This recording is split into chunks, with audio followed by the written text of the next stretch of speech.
morning, sports fans, and welcome to another edition of NDB Media's Sports Talk with the guys, home of the Monday morning quarterbacks on Saturday. Yes, ladies and gentlemen, it's that time, and thank you for joining us. It is what it is, folks. I'm telling you, it's April 22nd, 2023. First quick shout-out, happy birthday to Michael Bednar, and a belated birthday to one of my brothers, Peter Marin. I was like, wait, what's his last name? Oh, no, idiot. It's the other way around. And absolutely awesome. And I got to tell you, I'm in, and it is. I'm in to win it. Good morning, Jay. And yes, we've got everyone going and blowing. And already we have our first bit of love. And go Kings! Go Kings! Jay, you have not been to a hockey game. Might be a little late for me, but we're gonna have to go to a hockey game this year. Actually, you're gonna have to get your butt out here so we can go catch a few minor league games. But that's neither here nor there, ladies and gentlemen. Yay, we're here. Let's see if we can get this one going. The Monday morning quarterbacks on live on Saturday morning. No one is safe while we troll the digital airwaves. Join us as we discuss the latest news in the world of sports and review the events of the past week. No fantasy sports here. We keep it real. And you need to remember, we kill brain cells. And as such, we are the purveyors of the zombie. It's going to go with surveyors. Purveyors of the zombie apocalypse. You have been warned. We are repetitive and redundant. We have no peers. We are the internet's ongoing traffic wreck, and we carry more water for sports than Japan can handle. Oh, but it is what it is. Good morning. I feel a little odd lately. I've been wearing collared shirts for everything, and now I don't have a collared shirt. So it's a little strange. But I want to thank the Prodigy. When we went to the hockey game last year in March, I was able to go. Yes, I'm on a lecherous tirade. Just deal with it. And I like it. They were all in the black and white jerseys, and I had to get this one, which is the white, the white jersey with a little bit of black on it. So I like this jersey. It's really cool.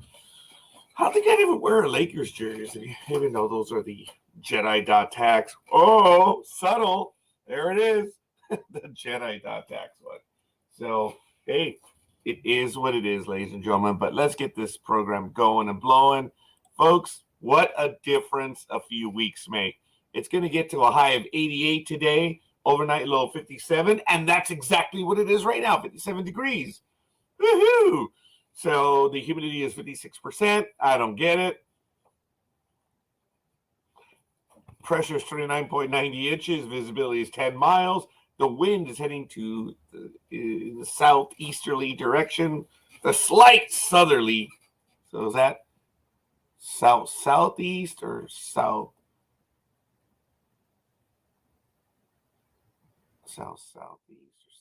South. I don't know. I don't remember. 2 points at 42 degrees. UV index is 0 of 10, and we are in a waxing crescent. I know the geography boy should know that one, right? I have a lot of specialties. I read a lot, and I maybe just to finally shut people up, I might go back and finish all of my schooling just so I could have the degrees for they were going to be useless for me anyway. History, political science, geography with a little bit of geology, the specialty in tectonics. Woohoo! Boy, is that overwrought or what? I am NDB Media's version of Chekhov. 3 specialties, 1 person. I don't know why, but hey, it is what it is. So good morning, everyone. And sunrise is in about 6 minutes at 6:11 a.m. Sunset is at 7:27 p.m. So really exciting stuff. Allergy season, thank goodness, is not really hit yet. But today in history, on April 22nd, 2 days after Hitler was born, it's the first official National League baseball game is played. The Boston Red Caps beat the Philadelphia Athletics 6-5 at the Jefferson Street grounds in Philadelphia. Woohoo! Also on this day, Philadelphia native Tim McGinley of the Boston Red Caps scores baseball National League's first run in Philadelphia. Wow. Back on this day, Baltimore James Hughes no-hits the Boston Braves 8-0 in 1898. And the Cincinnati Red Theodore Breitenstein no-hits the Pirates 11-0. In 1903, the New York Highlanders, otherwise known as the Yankees,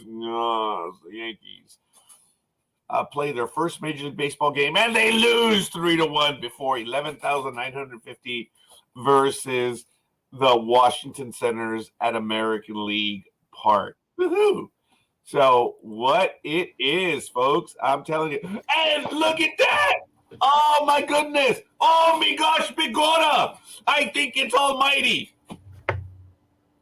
What's up, Almighty? Show them off their colors, baby. What do you wear? Okay, that's enough. Yeah, okay. Come on, stand up. Oh, for God's sakes. Welcome. Wow, look at that. Woo! We came to play. Morning, Almighty Tony. Good morning, Tony Kanopka. So, how is the ScoreKeeper doing? ScoreKeeper is running on fumes right now. Haven't even had my cup of joe at the moment. And I got to tell you, I'm running on fumes. As you know, I irritated the family yesterday. Well, just my sisters, because I announced what I've known all week. I've been in communication with the sister that I always knew I had. I grew up the youngest of 4 siblings. The sister closest to me is 7 years.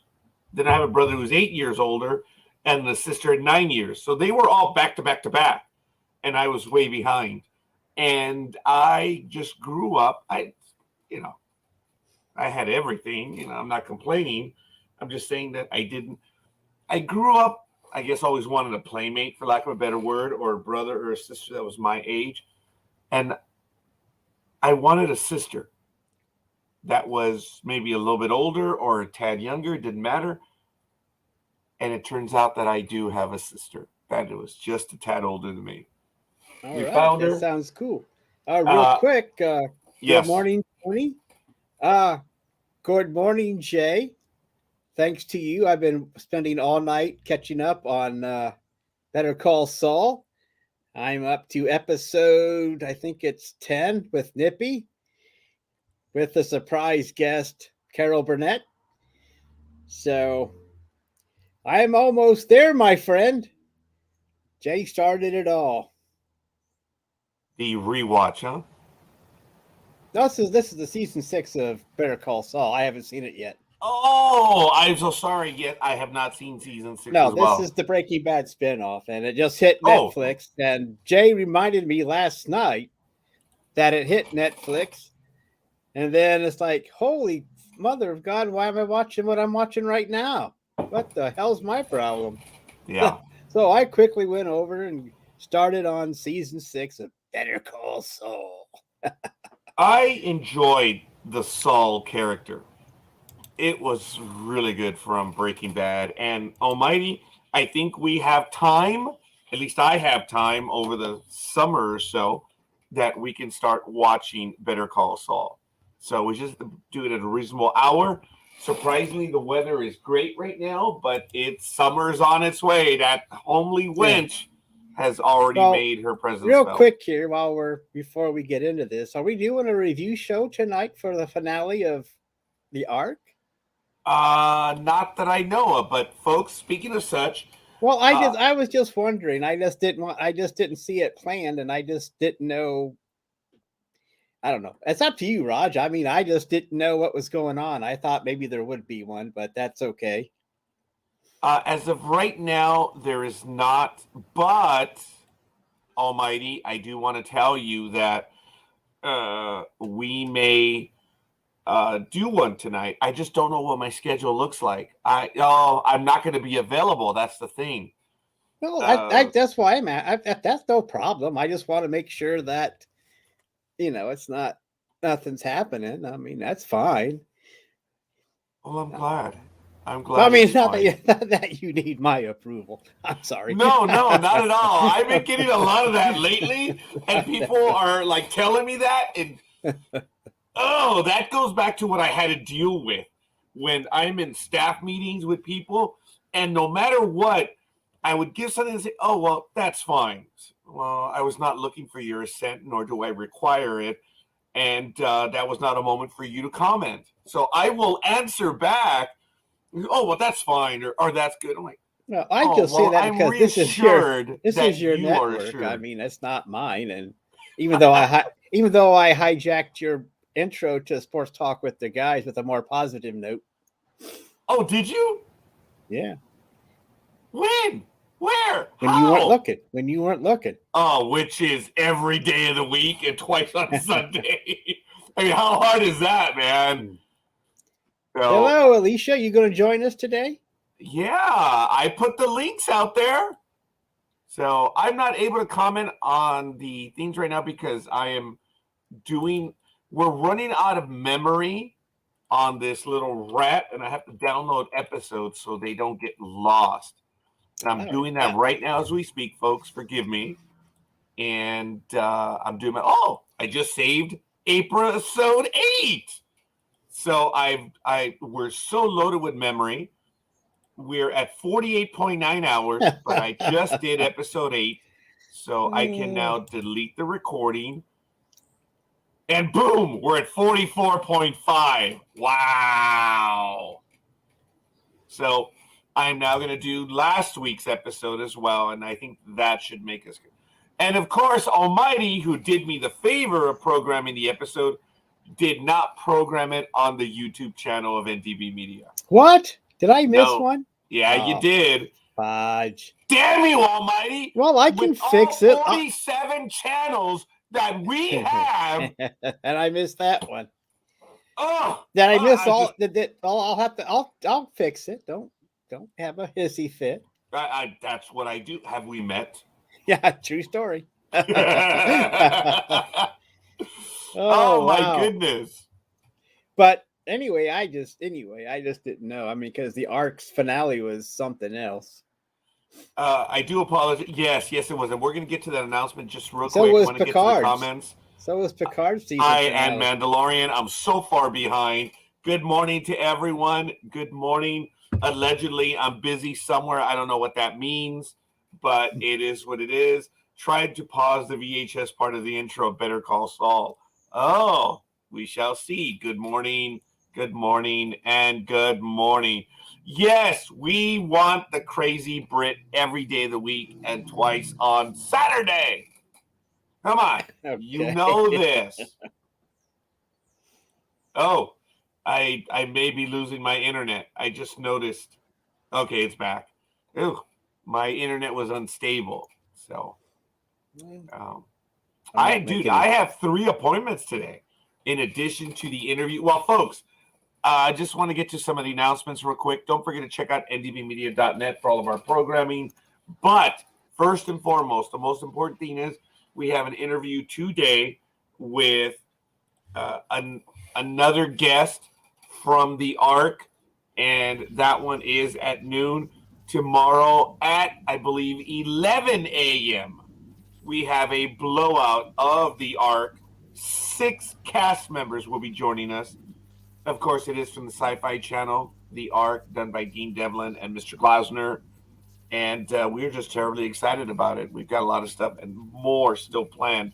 As of right now, Cliff, we do not have a review. Maybe we can do it on Monday or Tuesday night. Yeah. It'll have to be that way. Good morning, Anime Girl. What up, homie Claus? Good afternoon, you crazy colonials. Nice to see Almighty here. How are you doing, Anime Girl? Oh, I was doing not three bad. Yourself? Not too bad. I'm here. Well, yeah, I missed you last week. Your your golden repartee was missing. So we say. Okay. Thank you. Maybe I'll get back to it today. I don't know. It's hard to say. Oh yeah, it's back. Want to give a quick shout out? Jay, Tony, and Piotr have given us shout outs and likes this morning. We're already up to 3 folks. That is awesome.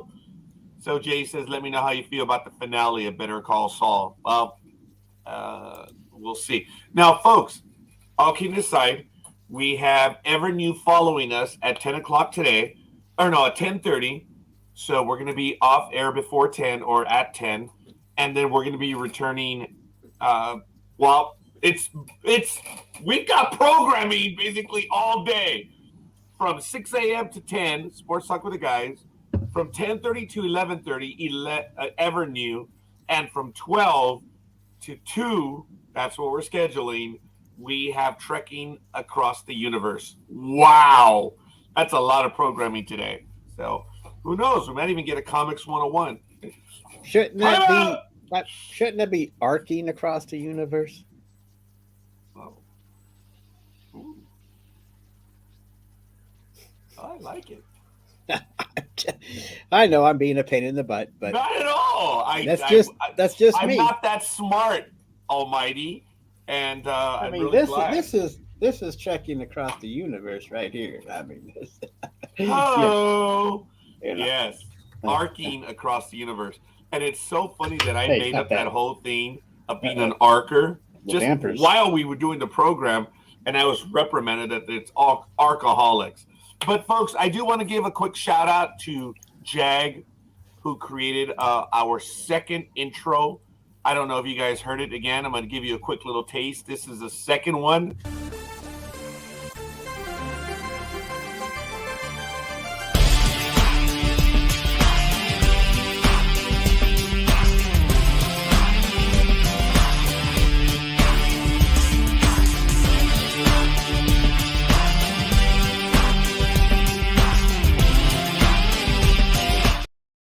I tell you, it's absolutely awesome. You go, Raj. You go. I don't know what that means, but that's okay. Hey, you're the one. Favorite, isn't it? You're the one that's dancing around. You're the one that loves it. We all love it, but you really got into it. Those are great intros by Jag. I like them too. They really give it. They really have that upbeat stuff. So when you first come into the chat, you're like, oh yeah, I'm getting pumped up for the Sports Talk with the Guys. And while we're at it, real quick, don't forget to hit that subscribe button, that like button, and that notification bell, so you can get all the action. And also, here's one more step. One more step. Share the fuck out of this. Share it with your friends, your family, even your enemies. Come on, don't hog the show all to yourself. That's all. Share and in the enlightenment of Sports Talk with the Guys. Glory, hallelujah. Amen. Hey, amen. Hey, amen. Amen. Amen. Stop digging around, Roger. You'll make it rain again. And I'm hoping it rains again, ladies and gentlemen. By the way, it is raining here. That's the here. water. And here.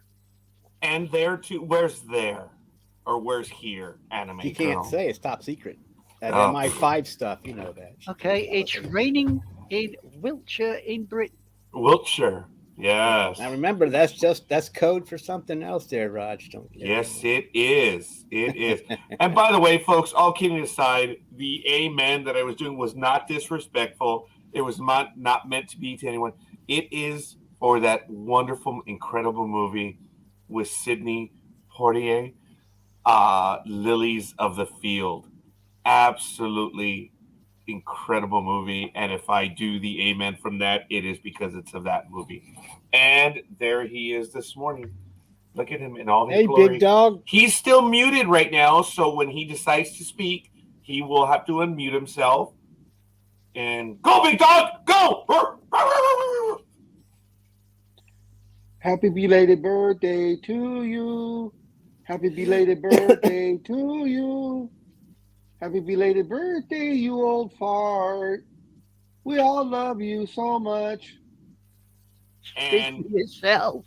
Big Dog, I want to thank you for that. I am eternal, folks. Big Dog has now kept up in a tradition that and it continues. Good morning, the Dream. Dream.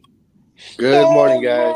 Muffin! Dude, all right. First off, I just wanted to say thank you to the scorekeeper for his advice on the Yankee game. What? Don't follow Don't follow the Yankees. Oh man, they lost 6-1. I guess. I had a bet, and I asked his opinion, and he always tells me don't listen to his opinion because he's not a gambling man. So I decided to place a bet first before I called him, and I asked him what he thought. And after he told me what he thought, I went back and placed a safety bet. See you through, Dream. Yeah. So my initial wager on the Yankee game was $10, I believe. Pays off like $30-something or something of that nature. So I went back and placed a $5 bet, and all that needed to happen was Aaron Judge to get a single hit, and that paid off $20.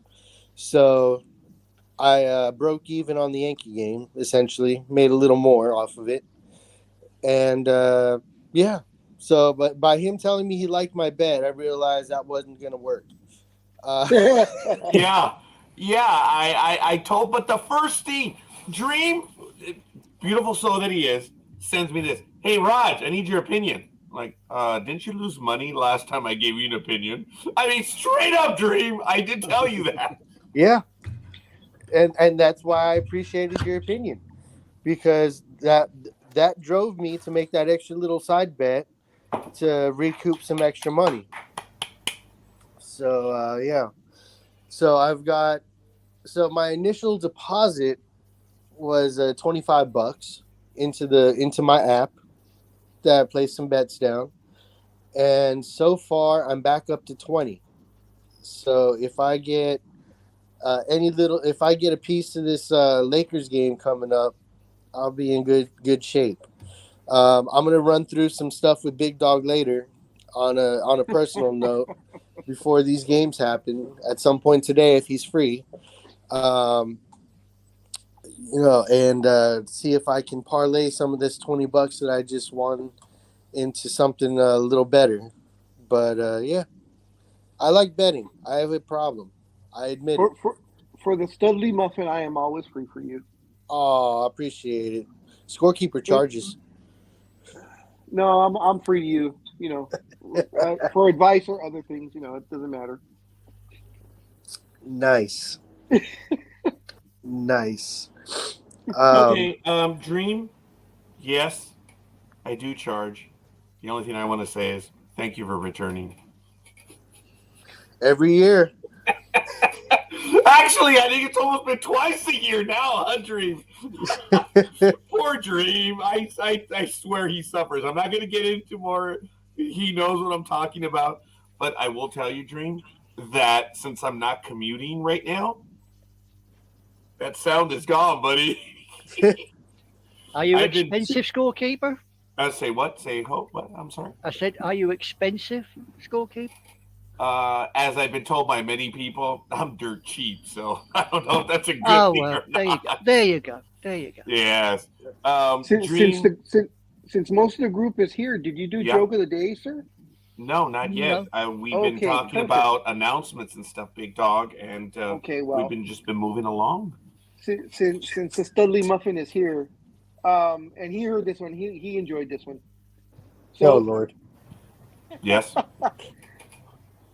what do truck drivers and porn stars have in common? Oh, I just heard that one yesterday. I actually did. Anyone have it? I'll let him deliver. Please. Oh, very good. Big Dog, go ahead. They get paid by the load. Oh, look at that! Look, Almighty God! Not even Anime Girl. Oh my God! The comments—they're biting their lips. Oh, No. Oh, big dog. And here's the other one. No, hold on. I love the fact that Anime Girl's response to this was she was like wiping her mouth off. Here's the other one. You noticed that, did you? Yeah. Oh, I always notice. So glad What do you- somebody does. What do you call a book club that's been stuck on the same book for years? Oh, I don't think I've heard that one. Hold on. A dead worm? I don't know what. Church. Okay. I think we lost our entire southern audience just with that one, and I'm all right with that. Dream loved that one. But I think we still have Tony, so that's good. He's like, what the hell? What am I going to do with this? Hey, Tony, are you going to be able to join us today? I think you are in the chat room, Tony. Yeah, Tony's in the chat room. Yeah, so he may be able to join us. So we'll see. All right. Well, Folks, I'm about to dip out. I just called in real quick to say to put my 2 cents in and thank ScoreKeeper for that, and to say hi to everybody. I saw Big Dawg on. I know we can't be in the same room for too long, especially with Anime Girl, because then it just goes to you know where and a you know what. I don't know what that means. Dream, I have some betting advice for you. Oh, here What we is go. that? Never Don't do it? bet on a Cleveland sports team. Oh, that actually holds very true. They just lost, right? Yep. Pretty badly, if I remember. They It last wasn't. time It wasn't a pretty sight. No. Yeah, last time I checked that score, they were down 88-66 or something like that. No, that's all we need to know about that, right? Yeah. So now they're down 1-2. Or the Knicks are up man. 2-1, I suppose. So my I have a couple rules and a couple players I never bet on. One is Anthony Davis, which I just broke that rule last night. Yeah, you I placed did. a bet. Yeah, you did. I did, yeah. Another one is never bet on the Clippers in the playoffs because you never know. You bet against them. Oh. Yeah, well, regardless, they always find a way to disappoint you. Yes, you beat me to that one. Way to go. Whether you bet on them because they're favored to win, they will find a way to disappoint you. If you bet against them because of whatever, they're going to pull something out of their bag of tricks. I will never bet on Chris Paul to do anything. But yeah, there's certain, like, I always had rules like never bet on Dallas in the playoffs, never bet against Tom Brady in the playoffs, and that bit me in the butt last year. Shit, that beat all of us, dude. Yeah, I was furious because I thought that was the even money.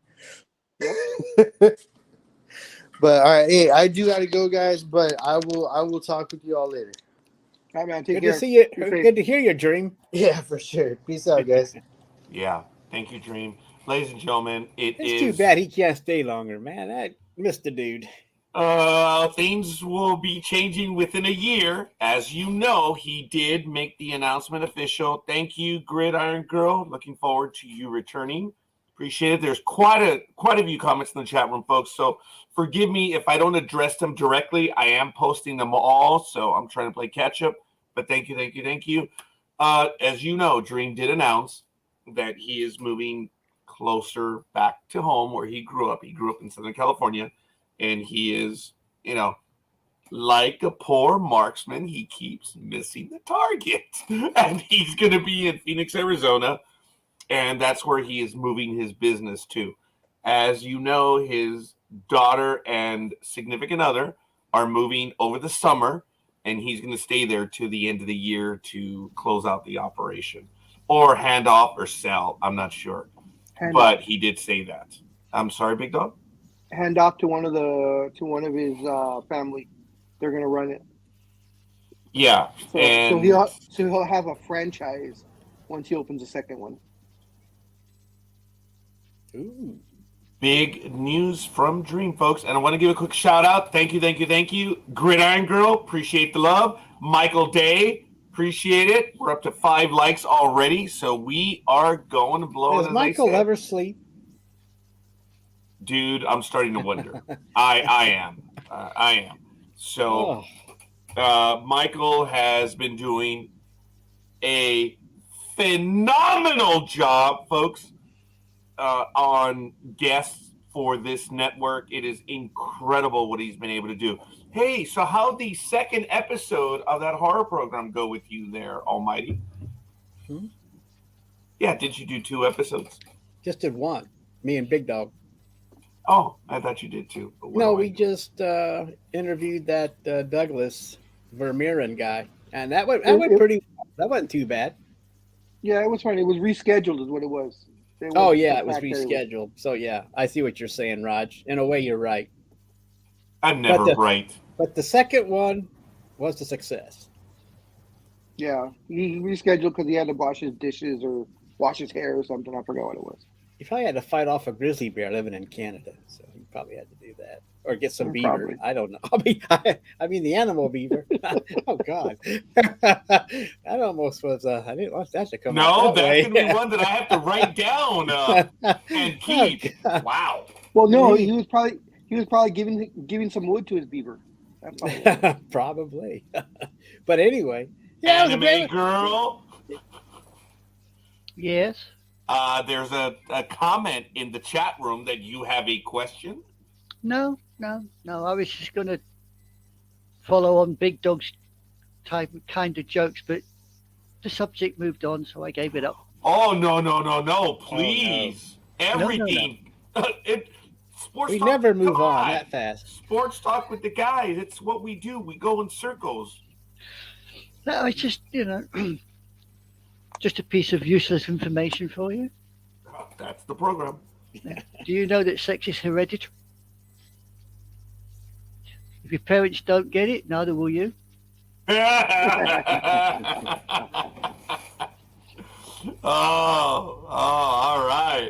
right. There it is. So I like that one. Woo. Bitch. It is I've been following on with Big Dog this up. Oh, he's trying to joke. You think, well, yeah, that'll go well. Well, as you know, baseball does celebrate, as I did announce earlier in the program. Today is the day that the National League debuted back in 1876 officially. And today is the day also that the New York Yankees played their first game, as I mentioned earlier in the program, back in 1903. So it is a significant day in baseball. As National League on this day, 18. I'm talking about the other one. That's not really significant. That's... 1903. It is for me. So good for you. Appreciate that, Almighty. Oh, hey, stop it, stop it, Mr. Guardian. Yeah, I'm the guardian of your. Never mind. Hey. Did I read somewhere about the NFL draft happening today or something? Well, not today. No, it's in a couple weeks. Next week, eh? It's next week. Yeah. I saw it in passing on the headline. I thought, I'll have to ask Roger about that. So you Roger, like that one, Jay? Yeah, that one was funny, wasn't it? On Sports Talk with the guys. Roger, I just found out something. Oh, holy mother of the I know how much baseball. you like the USFL. Every Sunday they're playing in Canton. Yes. Well, they're now playing near you in Canton, but they're still also playing down in Birmingham. So they've opened But up. I'm just saying, from now until whenever, there's going to have games in Canton, Ohio. Yes. So they're you trying to go national. Here. You get your butt here, and we go see a game.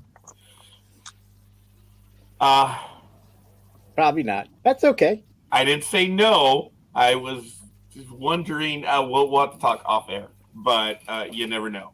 So, hey, it's just, dude, I have this bulky ankle and heel, and it's just, it can get incredibly painful, unfortunately.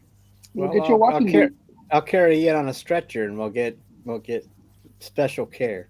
I already get that from Dreem, so I don't need any others. Okay, special care from Dream. You have So. to hire No, a stretcher.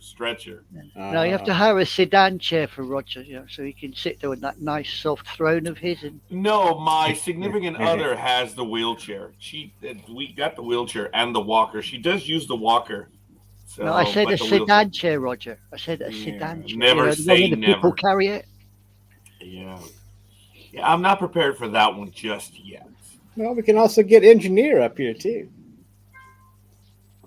Make it a whole group effort to go see some USFL football. Yeah. I've just been a fan of the USFL because I like the concept of spring football. That's all. It's been good stuff. I've seen some incredible games on the USFL, and last year I caught several games, as I'm going to be catching this year as well. And we'll have USFL news in just a little bit. But typical, the USFL, all they stand for is bringing talent to the NFL. During the season last year, Yeah, that's sad that there's no longer competing leagues. I know what you mean, but I guess if you want to see some NFL wannabes, that's the place to be. But competing leagues. Why don't you ask Donald Trump about the competing league? Well, that's it. Well, we're not going to go there. We talked Oh, about he got the $3 check. $1, and Well, I no, he did not. He has not gotten that check. He did. There was a Yes, he did. Yes, he did. No. It's on Time his, out. it's on Time his out. desk. Time out in the end zone. He was interviewed, and a gentleman did comment about it. He said, "Oh my God, is that check that it's on his desk?" And the interview was within the last 3 years. Well, I thought on the documentary he refused to take the check. That documentary is a tad old, but like I said, unfortunately, there was an NFL check with damages for approximately $3 because he had to pay interest. All said and done, and Yes. last I heard, he did not take possession of that check. But I guess now that he probably has to now. I mean, things are. I don't remember if it was in the New Yorker or Esquire, but it's not that difficult. I will. Well, not anyway, it look doesn't for matter. This It week. doesn't matter if he has it. He has it. I mean, that's probably why the FBI raided him. I mean, they wanted to get that $3 check. I understand it was a violation of the National Security Trust. So, I don't know if that should have been printed in the article. Now that I think about it. Oh, hey. It is what it is. Folks, a lot of stuff going on in the world of sports. Baseball is going and blowing. The NBA is in full playoff mode. The NHL is in full playoff mode. We have soccer, or otherwise known as football, going on throughout the world. We have rugby in the land down under. Cricket, oh my God, it is right now happening. And maybe if Almighty does not have a particular story, maybe the big dog can give us, if he's ready to go, a quick rundown on the NBA and the situation in the NBA playoff picture. Sure. He sounds enthusiastic. I try to elongate it. Big Dog's always ready, but I think he was just more in Well, if he conversational needs mode right time, now. I can do the baseball standings real quick. That's always a go-to. Always. Yep. So yesterday's games, it was the Hawks over the Celtics, 130 to 122. Boston leads that series 2-1. The Knicks beat the Cavs, unfortunately. We don't need to hear this. 99 to 79. That is also 2-1, but New York leads that 2-1. And it was the Denver Nuggets 120 to 111 over the Timberwolves. The Timberwolves look like a deer in the headlights against the Nuggets all this series. The Nuggets are up 3-1. Today's games, it will be the Bucks going to the Heat. The Bucks lead the series 2-1. Oh, excuse me. The series is tied 1-1. I'm sorry about that. 76ers go to Brooklyn to face the Nets. Philadelphia's up 3-0. The Suns will play the Clippers once again. And that one is Phoenix is up 2-1, and Kawhi Leonard is not going to play once again. So there's little to slim hope on them winning, and Slim just left the house. So, and the evening game is the Grizzlies at the Lakers. Lakers are up. The series is tied 1-1. Lakers missed a golden opportunity in game 2 to take that one and go up 2-0 because Ja Morant did not play. But the Lakers unfortunately came out very lackadaisical and just kind of just were going through the motions is the way it looked like they were playing. And they need to cut that shit out. Otherwise, they're going to be sitting on the couch very, very soon watching everyone else play. That's the way the Cavs played last night. And if they continue that, well, then they're going to have an early exit too. They weren't, I don't know what the hell they were doing. I thought anyway, that's why, I don't know. So they have to battle back now, being down 2-1. So Yeah. We'll see. At least your Lakers are in a good spot, though. It seems like the Lakers and the Cavs play on separate days now, so it's interesting. Not that you care about the Cavs, but I mean the Lakers. No, I do because I like Donovan Mitchell, and you guys have put a whole really good team together all year long. I mean, you guys were kind of the shock of the league this year, which I think is a good thing. Yeah, but I hate to see them one and done, though. I mean, I'd like to see them go a little further. But who knows? We'll have to wait and see. So, what do you think the chances of the Clippers getting past this round without Kawhi Leonard? Already there's no PG-13. Well, I don't see it. I mean, but I don't know. I just, unless someone steps up, I don't see how it. I don't think it's going to happen. I mean, without any players, in playoff basketball, do you think they'll get past the first round and then die? No, I don't think they can get past the first round. Even if Kawhi comes back, I don't think they're gonna. So it's another one and done season. Yes. Oh, I'm sorry. I should. Did you smile? Oh, Big Dog finally smiled. Oh yeah, there we go. So yeah. He's frozen, or is he meditating or something, or what? He hasn't moved. I don't even see his eyes moving. You live there, ScoreKeeper? Of course I am. Oh, okay. Just wondering. You're listening. He's looking up. You were really stiff. That's what she said. No, not even. Just not even. I don't even. It was. Anyway. Story time. No, hell no. Hell no. Hell no. Not right now. But thank you. We know what happens every time you shave. Well, then we're going to see what's going to happen tonight then. And not just your face either.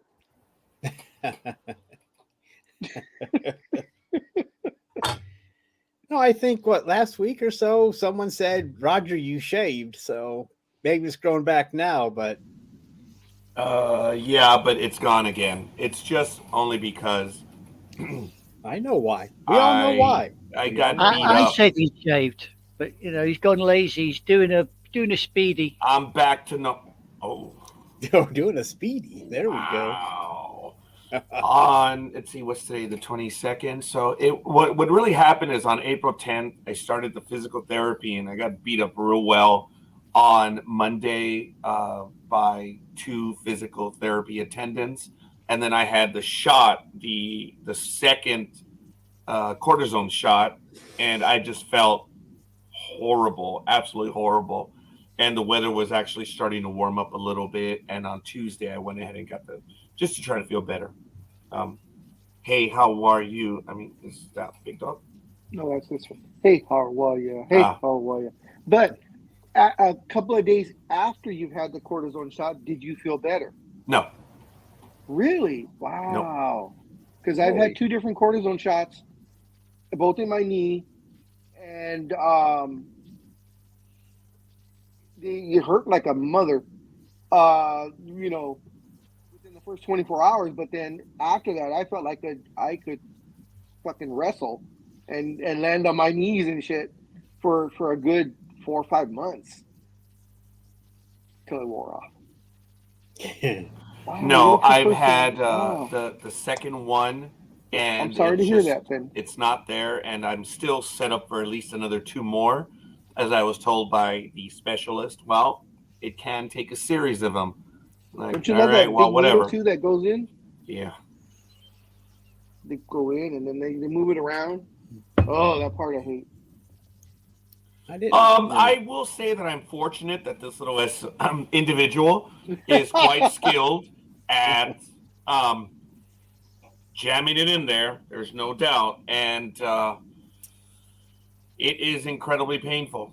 So I'm not a fan of it, but I want to get better. I want had to one be in able my to walk shoulder again. years ago. I had a frozen shoulder, and all the doctor said was, "Don't look." So,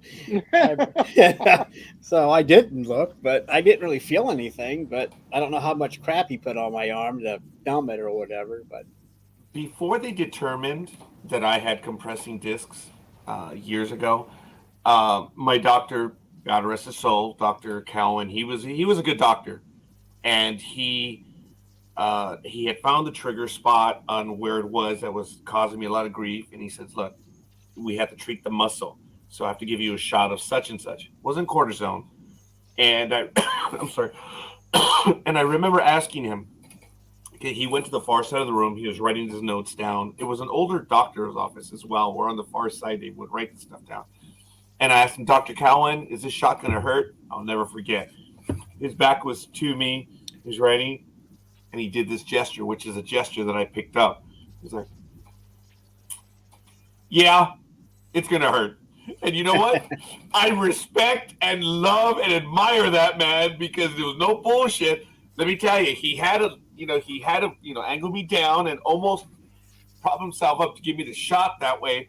And let me tell you, it hurt, but because I knew it was going to hurt, it was a lot better. It was no bullshit from him. I love that man for what he said. He said, "Yeah, it's going to hurt, dude." And it made it a little easier, but it's the most honest doctor I ever had in my life. He was like, "Yeah." I was like, "Wow, man." And I've never forgotten that. It was an experience, but it was a tad easier just because he was so straight up with me on it. So I was like, "Hey, you know." And this doctor who was giving me the cortisone shots, he just like 1, 2, like, hey, hold on, dude. Now is it on 3 or is it 1, 2, 3, and he just looked up at me and he says, 1, 2. I'm like, oh shit. He's not into. Guy has no sense of humor whatsoever. So it is terribly painful, and it has not worked on me. So okay, it is what it is. We're just going to continue to move forward. But Jay does say, is Leonard doing his funny laugh to the Clippers team? Oh, big dog. Yes. Question. That's directed at you. Well, how the fuck would I know? I'm not a Clipper fan. There you go, Jay. I will make fun of the Clippers every chance I Absolutely get, but I am awesome not a fan analysis. whatsoever. Yep. I'm just waiting for them to get bounced out so I can say, talk crap. Where all the people, "Oh, we own LA. LA is ours, blah, blah, blah, blah. We own the Lakers." Oh, sure, go ahead. What have you guys done? Not a goddamn thing. No bitterness there, is there? Nope, not at all. Not 1 ounce of bitterness. That's what I like about you, big dog. Honesty, openness. I truly do not know who I hate more. I don't know if I hate the Clippers more or the Celtics more. No, Dallas Cowboys. I, I'll get there first. no, Dallas Cowboys. no, You hate them like that. I just like making fun of Dallas. I can respect them. I mean, they were one hell of a team Once. in the 1820s or whatever it was. Something like that, yeah. wasn't that last century? Somewhere around there, Almighty, somewhere around there, yeah. When the ball was round and not egg-shaped, that's one.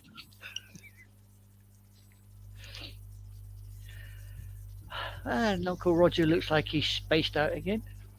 No, I'm just listening, watching the comments, and making sure everything continues on as it should. I'm just used to doing that. Carry on, Scotty. And speaking of carrying on, Scotty, I'm not going to upload the image because it's a hassle, but I want to thank my sisters and Aide. There is the birthday cake from yesterday. It was Star Wars themed. Of course, Aide did say where she says, hey, they just don't have Star Trek anywhere, but they do have a lot of Star Wars. So that was it yesterday. It's really good stuff. And it had strawberries on the inside, so it was really cool. So I do thank my sisters for that. And it was... and it's all black like your heart. Actually, there's a subtle and clear darkness to it that encompasses my being. So I was all right. In other words, you come from the dark side. So, Big Dog, any comment on Shaq finally being served? Refresh Or didn't my you memory see on this that? one. You didn't see that? I kind of remember something about it. He was served for, what was it now? For his FTX class action case, just served Shaq outside his house. His home video camera recorded our service, and we made it very clear that he is not to destroy or erase any of these security tapes because they must be preserved for our lawsuit. So I think he's one of those people, that are being sued for pushing that currency. And they've been trying to serve him. I guess they finally did. I don't know. I thought maybe I didn't mean to catch you blindsided there, Big Dog. Yeah, we did, but that's fine. While they do that, good morning, Adam. Appreciate that, Adam Stacy out there. Hey, there you go. Okay, I can do the baseball standings now. Jay says nice and nice. While that is, folks, I'm going to put a link in the chat room. This is from our esteemed Dan Schlossberg, who's written over 50 books on sports and particularly baseball. You may want to check them out. This is the most recent newsletter that they have on the IBWAA newsletter. And he is the editor of the newsletter on Friday and Saturday. So this is a Dan Schlossberg edition. And very quickly, folks, for those of you that remember and do not remember, we want to give a quick shout out to Travel Itch Radio. On this past Thursday, episode 500 of Travel Itch Radio debuted here on the NDB Media Network. We are just tickled pink. 500 episodes, and we are just eternally grateful. Give it a listen. 4 special guests. Really good stuff. And we are eternally grateful. Congratulations, Dan. And absolutely awesome. Had a chance to speak to Dan on Thursday as well. So I congratulated him once again on episode 500. I'm looking forward to catching up with Dan in July near the All-Star game. So we'll see. Check out the article and the newsletter. It's got some good baseball stuff out there. So I'm adding that newsletter in the chat room as well as in the chat room of the co-hosts. Yes. Go ahead, Big Dog. I need the legal man right now. So hey, wake up, fucker. So in essence, what this is Shaq got served for him for, they said, defrauding the public by endorsing the FTX Bitcoin lawsuit. That's what the lawsuit is. Shaq's defense is all he was a paid to do a paid commercial to endorse the product. Now, legal man's opinion, can Shaq actually be sued for defrauding the public? Yes. And And also Tom Brady is in that lawsuit too. Yeah, Yeah. Brady, Steph Curry, and Giselle Bouchon. But can they be sued for defrauding the public if all you're doing is being paid to say words in a commercial? Well, yes. that's where you can sue anybody. It's up, but the jury has to find in your favor. Well, yeah, I know you can sue anybody for anything, but I mean, Well- okay, that's the most obvious, easiest answer. Thank you for that, Almighty. Of course, we are in a litigious America. But yes, you can clearly be sued because there are rules in American broadcasting, believe it or not, that are not followed. It's in the same way in the banking, it's called truth in lending. American media actually has rules. Fox famously, about 10 years ago, pulled a commercial because they contended that the advertiser could not justify their statement. And you have to put a truthful thing. And it's hypocritical that Fox would pull a commercial when you consider what they do. But yeah, there are rules that are never. But anyway, Haven't the Fox just been done? well, there's again, the hypocrites of hypocrites. But that's They okay. just lost a court case, didn't they? They settled Quite for a considerable sum. Yeah, and the other company, Semantic, has like a $3.2 billion lawsuit, and they're just drooling because they're like, okay, 1.6 equals 780 some million. So they're like, oh my God, they're figuring like 1 point some billion settlement, and Fox is going to pay through the nose. But if they settle, it will not end channels we know of. But to answer the question with the big dog,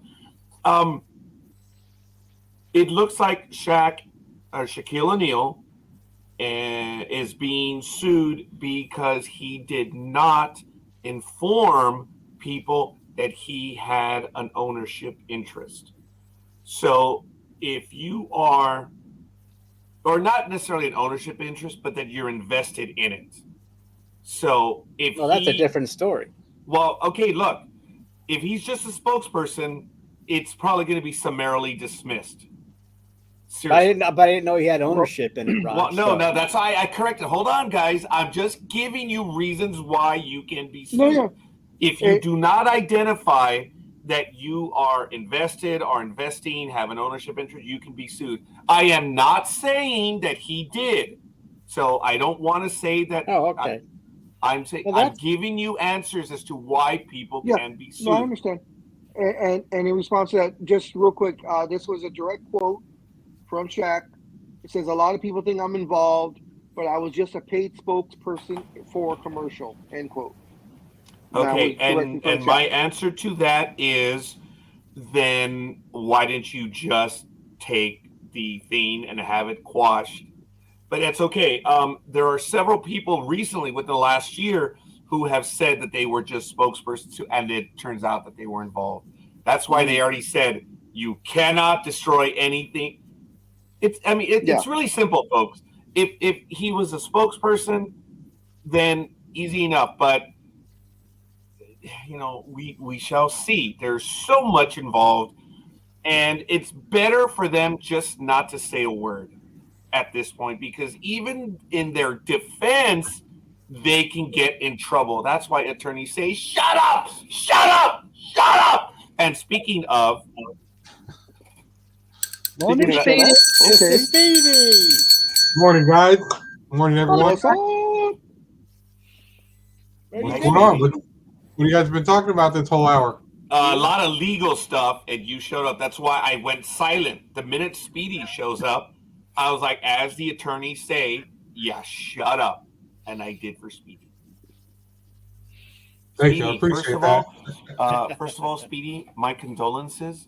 I'm really sorry for your loss, but I think that in the end, the Oakland Athletics leaving your part of town will be something that you will be in the long term happy about. So I am sorry that Oakland has lost everything. Roger, hold on. Speedy is already looking for housing in Las Vegas. I don't know what you're getting at. Oh my gosh! He, wanted he's to already save him a little bit contacted of a dignity. realtor and everything. He's looking for something on the strip. That's what he's doing. Good morning, Speedy. Yes, ladies and gentlemen, that's a story that we'll get to shortly. Once again, folks, and this is the beauty of it. Once again, the blogosphere is incorrect on the whole thing with the Athletics. It is subtle, but it's incorrect. Just because Oakland South said, okay, I guess we're going to give up. It's like, yeah, what was that? The 18th plan that you're giving up on? But the reality is, folks, it is not a done deal with Oakland yet. So they're close. It is not done. So you just have to keep that in mind. Most people are not reading the articles. And No, if you just read, no. yeah, that's Well, why what I'm just. is they're already looking at land on the strip. They're already looking for land. No, the land. Well, we've already known about the plot because it is a plot of land. There were two plots. They announced it. It's because, folks, they're entering into an agreement, and when you read the stories, they say it clearly. They're entering into an agreement. That is legalese for it ain't done yet. It is almost a done deal, folks, but keep that in mind until it is genuinely and truly official. Then, so things can go wrong. Ask the city of industry here in Southern California. So the Raiders pocketed $5 million. And Irwindale. I'm sorry. What city did I say right now? You said City of Industry. Did you mean Irwindale? I meant Irwindale. I apologize. Oh, okay. The city of industry is Sriracha land. So it was the city of Irwindale, the land of the pits. City of Carson, they dodged the bullet because there was never a genuine agreement, but there was a plan in Carson as well. And the famous Farmers Field right there in the downtown center, right by Staples Center. I still drive by that plot of land, and how the hell were they going to fit a 70,000 seat stadium right here? That was crazy. But that's neither here nor there. So Well, those are some of the stories we're going to get to. Go ahead, Speedy. Sorry. I have to say that the moment I posted that story on Wednesday on my break, I immediately started getting text messages from family, and they were like, "What is the matter with you? You're in our family." I'm like, "I know, but I've been telling everybody for years. One day you're going to wake up to the news that the A's have finally left to somewhere else. Oh, and by the way, take your rats with you.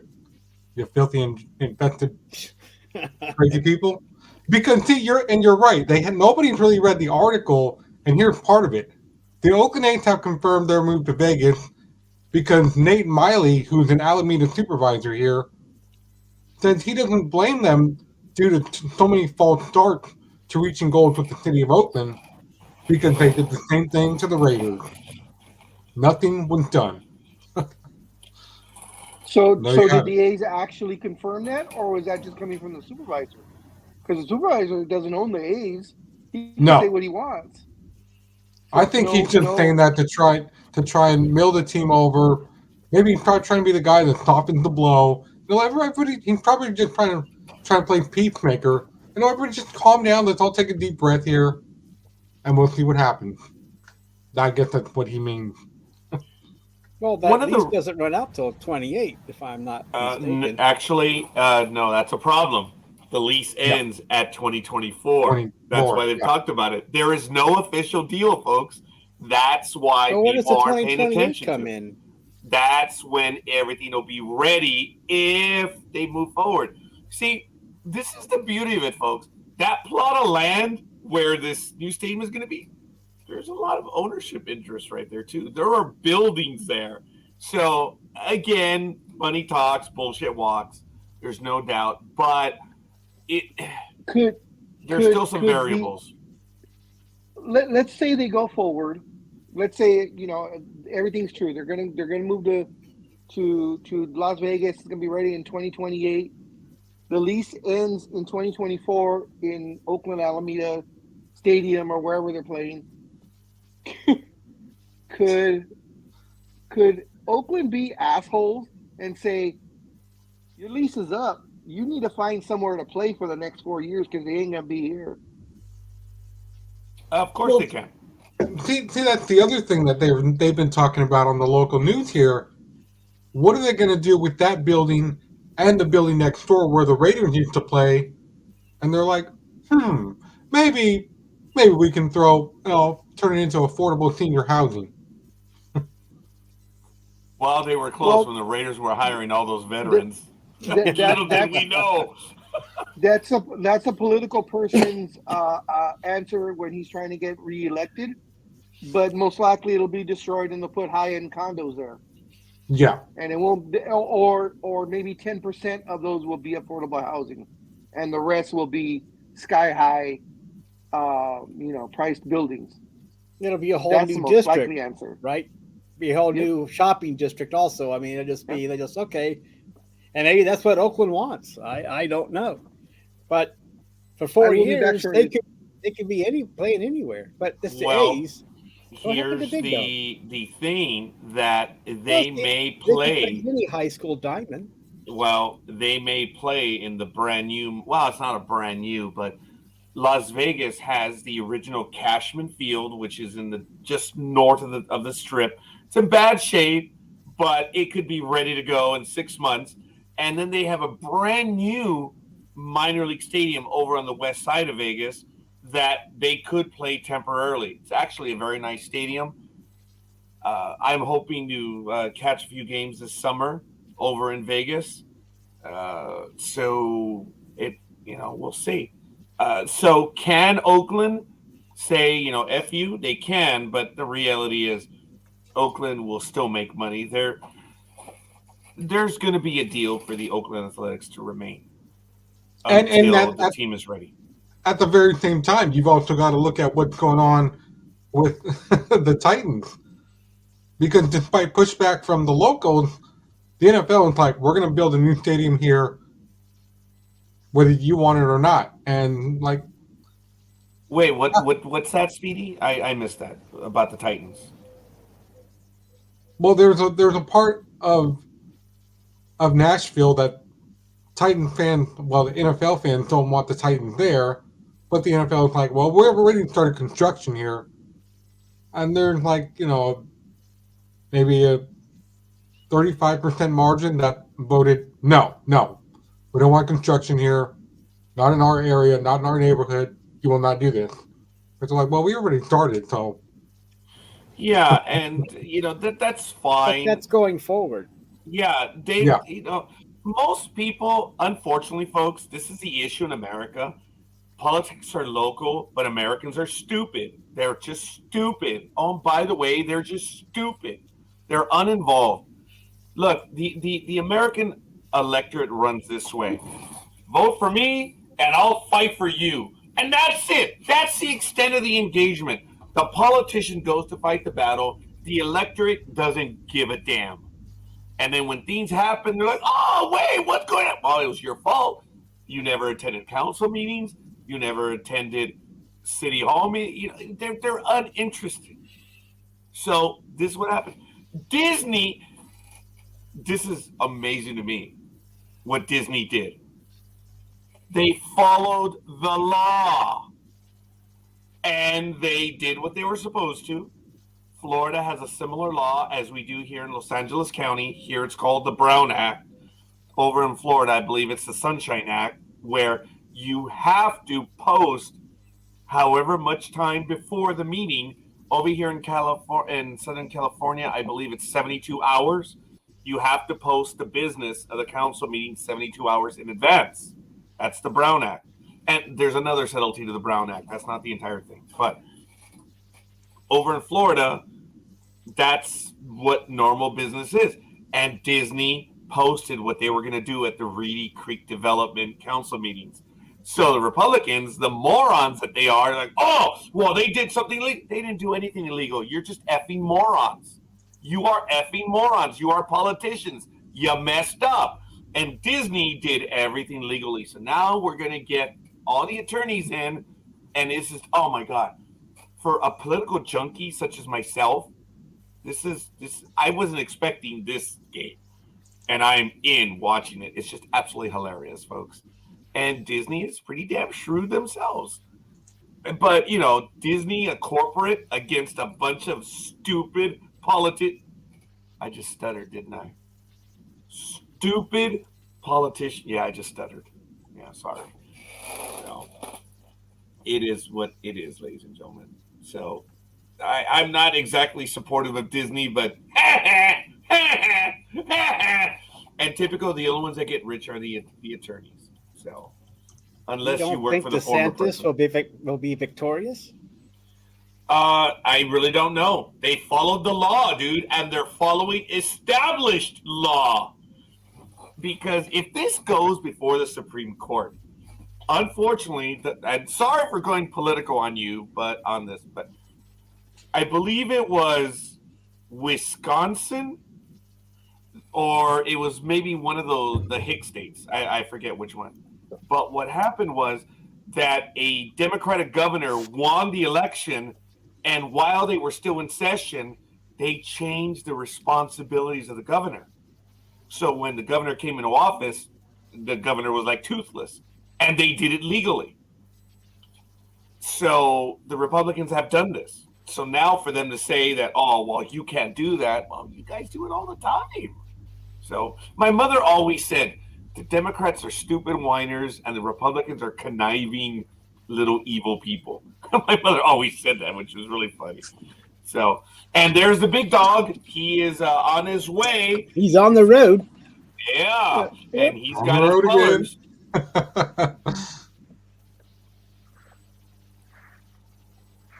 So what's going on there, big dog? Well, I'm backing up. Now I'm going forward. He's like, I'm trying to listen to my favorite song on the road again, okay? Oh, yeah, no kidding. So, ladies and gentlemen, we are now here on the second hour on Sports Talk with the Guys, home of the Monday Morning Quarterbacks on Saturday. That's Almighty right over there. That's Speedy. Down there is the big dog, and way over in that corner is Anime Girl. So, good morning, good morning, good morning. So, Almighty, do you have a particular story you want to get to? You did post it, I believe, in the private chat about the suspended players. If you want to lead off with that one. Yes, the NFL. Please. The NFL suspends 5 players, including Lions 2022 first-round pick Jameson Williams for gambling violations. 4 Detroit Lions, including last year's first-round pick Jameson Williams, were among 5 players suspended by the NFL for violating the league's gambling policy, the NFL announced Friday. Williams and Stanley Berryhill received 6-game suspensions for their actions. Both players are available to take part in the team's off-season programs and preseason activities, including games. The NFL issued indefinite suspensions for Quintez Cephas and C.J. Moore. Both players were suspended for the entire 2023 NFL season at the very least. They can apply for reinstatement following the 2023 NFL season. The Lions released Syphilis and Moore after learning they were suspended, per ESPN's Adam Schefter. Lions general manager Brad Holmes confirmed those roster moves in a statement to NFL.com, blah, blah, blah, blah. So, also, Washington's Commanders defensive end, Shaka Toney, also received an indefinite suspension from the NFL for violating the league's gambling policy. The league did not provide many details on what led to the suspension. In the case of Cephalus and Moore and Toney, the league explicitly said the players bet on NFL games during the 2022 season and did not reveal what led to Berryhill and Williams getting suspended. NFL policy states players and personnel cannot engage in any form of gambling in any club or league facility or venue, including the practice field. So there you have it. Well, it goes on to say that Berryhill and Williams reportedly bet on college football games, but did so at an NFL facility, according to NFL's Ian Rappaport. Folks, the rules are very simple. It's very simple, and the players just don't give a damn. They violate them, and now they're going to have to pay the price. Unfortunately, there has been commentary by a bunch of apron stringers, the fans and followers of these particular players, saying it is uncalled for, it's unfair. Folks, I'm sorry, but for you illiterate jackasses, okay, there I go. I'm, you know, it is what it is. You illiterate jackasses, the rules are simple. It is simple, but these players just don't give a damn. Go Well, ahead, Speedy. you know why they don't, right? Because they're jackasses. I don't know why. Well, I've been getting asked by people. Well, wait a minute. They always talk about, they throw these commercials up for us to gamble. I'm like, yeah, that's because we're fans. We're not players. There's a difference. They can't do it at all, but we can. Well, let me be a little jackastic, Speedy. The rules are you can't gamble on. Okay, Almighty mentioned it as a player, as an owner. Well, not an owner, but as a player, as an official, as an employee. You can't bet on NFL property. So, in effect, whenever you are under the color of the NFL, in other words, on receiving pay, on an NFL website, on an NFL premise, whatever, you can't bet. It's simple. While you're on NFL property, you can't bet. And now property can be rented, it can be leased. There are a lot of crazy things. The point is, if you are in something that is under the NFL, you can't do it. And if you're in a stadium, you're in the corporate offices, whatever, you can't do it. These players know it. And a lot of people say, well, no, the NFL goes through the time, as does baseball. I don't know what the NBA does, and I don't know what NHL does. Soccer does it as well. They bring all of the new players, the draftees, and they go over the rules. It's called new employee orientation.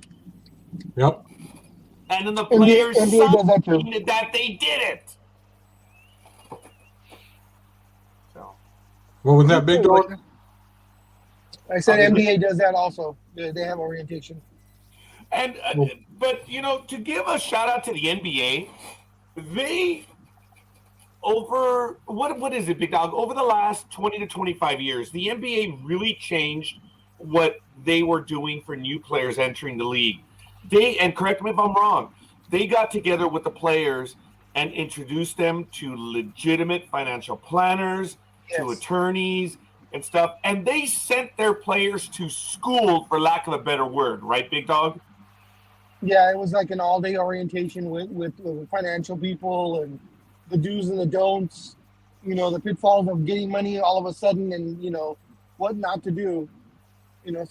Most listen, of course, some don't. The NFL does that too. You mean even the one that got ejected on the other day? Talking about Draymond or what? I guess. Remember, I don't follow basketball anymore. The one who stomped on Sabonis? Oh. Something like that. Ejections, so, yeah, Draymond's like a 16-year veteran, and he's financially sound, so I don't know why you're correlating that, but okay. Oh, I think he was correlating on the new employee orientation rules and stuff like that. They know what to do and stuff. I mean, I'd have to go back to it. I mean, that's almost as stupid as what happened when we tried to promote a kid to the deli department at Safeway years ago. And he's back there, you cutting the meat, but he's not wearing gloves. And I'm like, what are you doing? If the big boss is coming here, if OSHA comes in here, they have the right to shut us down. And he's like, well, I don't need gloves. I'm like, well, I guess you want to lose either your finger or your whole entire hand. Again, I don't care. All right, then, well, you're fired. Going back just very quickly, for the Lions, Quintus and CJ Moore were released because they were caught allegedly for betting on NFL games, and the others were suspended for betting on NFL property. So there more details will come out soon, but that's where it is right now. Folks, it's simple. It's disappointing that they go ahead and do this, but folks, it's an issue that they do it because they think they can, even though they're warned not to. And the NFL takes a very dim view on this, and that's why 2 of them were already released, just completely let go. And Almighty, are these indefinite suspensions? Anime Girl had a question. I'm sorry, I didn't see that. What's the difference between betting on a game and betting on NFL property? Pardon my ignorance. I'm not aware of the difference there. In other words, you're at work, you're at your job site, no betting. Simple. That's one. Okay. Sorry. And then the other thing is, players, look, baseball's had this from time immemorial. You can't bet on baseball games whether you're involved or not, because it's almost like insider trading. You have information that others do not have. Yeah. And it's just baseball, so you can't do it. In the NFL players cannot bet on NFL games. It's simple. And with the wait a minute. And with the legalization of football, of betting now, it's kind of a blurry line now. And that's why fans are saying, well, you advertise it, but not for the players. And that's why the line is not, there's not that steadfast line where gambling is illegal. So now now it's all one blurry line because there's betting houses inside the stadiums or next to a stadium nowadays anyway. So it's kind of a blurry line, Anime Girl, but the rules are that these players cannot bet anyhow, anywhere, no matter where they're at, even if they're on the moon, on NFL games. So that's a no-no anywhere. But they cannot place other bets on NFL property is what Roger is trying to, I think, tell us. Yeah. We just had a load of snooker players over here get done for that. So I won't say what nationality they were, but they've just been done for betting on snooker games and what have you. So, hey ho. Now, ScoreKeeper. Go ahead, Big Dog. How do you like the fact that they're given indefinite suspensions, but can ask for reinstatement after 1 year? I thought that was interesting too. It's funny, folks, but I think that's become standard now that they have to. Even the famous Pete Rose was suspended indefinitely, but he had the right after a year to request it. I think it's kind of like the same thing where you have life imprisonment, but you're eligible for parole after 25 years or whatever. So it is funny, Big Dog, where it's indefinite. It's basically forever, right? Oh, but after a year, you can ask to come back in. Yeah, that's syphilis and more. They're done for the year. Almighty! But they can ask to be. Almighty! But they can ask to be for reinstatement for next year, whereas Shaka Tony is also done for a definite suspension. And the league did not provide many details that led up to the suspension, but they're indefinite. But I think, who was it that got Williams only got 6 games, right? Well, and Berryhill got 6 games. Williams and Berryhill got 6 game suspensions for their actions, and the rest are indefinite. So, even the guy. No, I was gonna say, I'll tell you the reason why those 2 guys only got 6 games and everybody else got indefinite suspension. The 2 guys that only got 6 games is because they bet on football and they won. So they were kind of rewarded with only 6 game suspensions. The other guys were so stupid that they bet on the football games and they still lost money. So the NFL said, screw you guys. You guys are too stupid. You guys are going to break the rules and you're too stupid to even win. So and you make us look bad. Okay, folks. Well, anyway, there you have it for the suspended players for gambling. Now, speaking of another suspension, Max Scherzer from the New York Mets was suspended 10 days. Folks, the contention is that it's rosin. It is not rosin. I'm tired of it. I have ordered a bag of rosin, and I'm going to film a video. And I'm going to explain what rosin is and how it works. The only thing that I am willing to give Max Scherzer on this, he is appealing his 10-day, is No, he's not. what? No, he's not. He was going to, and then decided later that day or the following day not to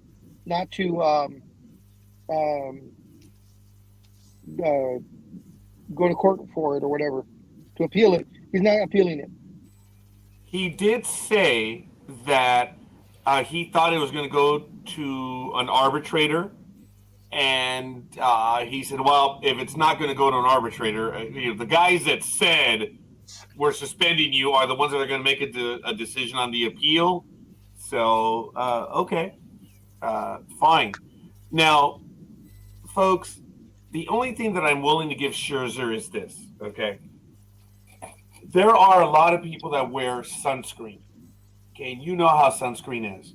And when you mix rosin and sunscreen, it's an ugly, horrible mess. It does stick to you in clumps and everything. And forgive me for being visual, but the only thing that I'm willing to give Scherzer on is, as a pitcher, you will from time to time wipe your hand on your hip, and right there you can get sunscreen on your uniform. And when you are on a sweaty day, notice sweaty day, you're perspiring, and you do this constantly, you can get the sunscreen mixed on your hand and in the fingers. Okay, that's the only thing that I'm willing to give Scherzer on. But the rules state clearly you can't have it on your fingers. You cannot have a foreign substance on your hand. So it follows that you need to keep your hand clean. And what the umpires warned him was, dude, you're getting close. They warned him because of that. And then later in the game, they said, dude, come on. And the umpires, they made a determination. Now, Major League Baseball should have kept the foreign substance as evidence. If Scherzer did not appeal this, oh my goodness, it's disappointing, because if you're accused of something under federal labor law, players have appeal rights. It doesn't matter what's in the contract. I've told you over and over, folks, professional athletes are paid employees, and there are still rules that apply. So if you're accused of something, the one accusing you has to have proof. I hope Major League Baseball kept the substance. If they did not, this is a slam dunk appeal that Mr. Scherzer would eventually win moving forward. But there are a lot of stupid people that pretend to know the rules and they don't.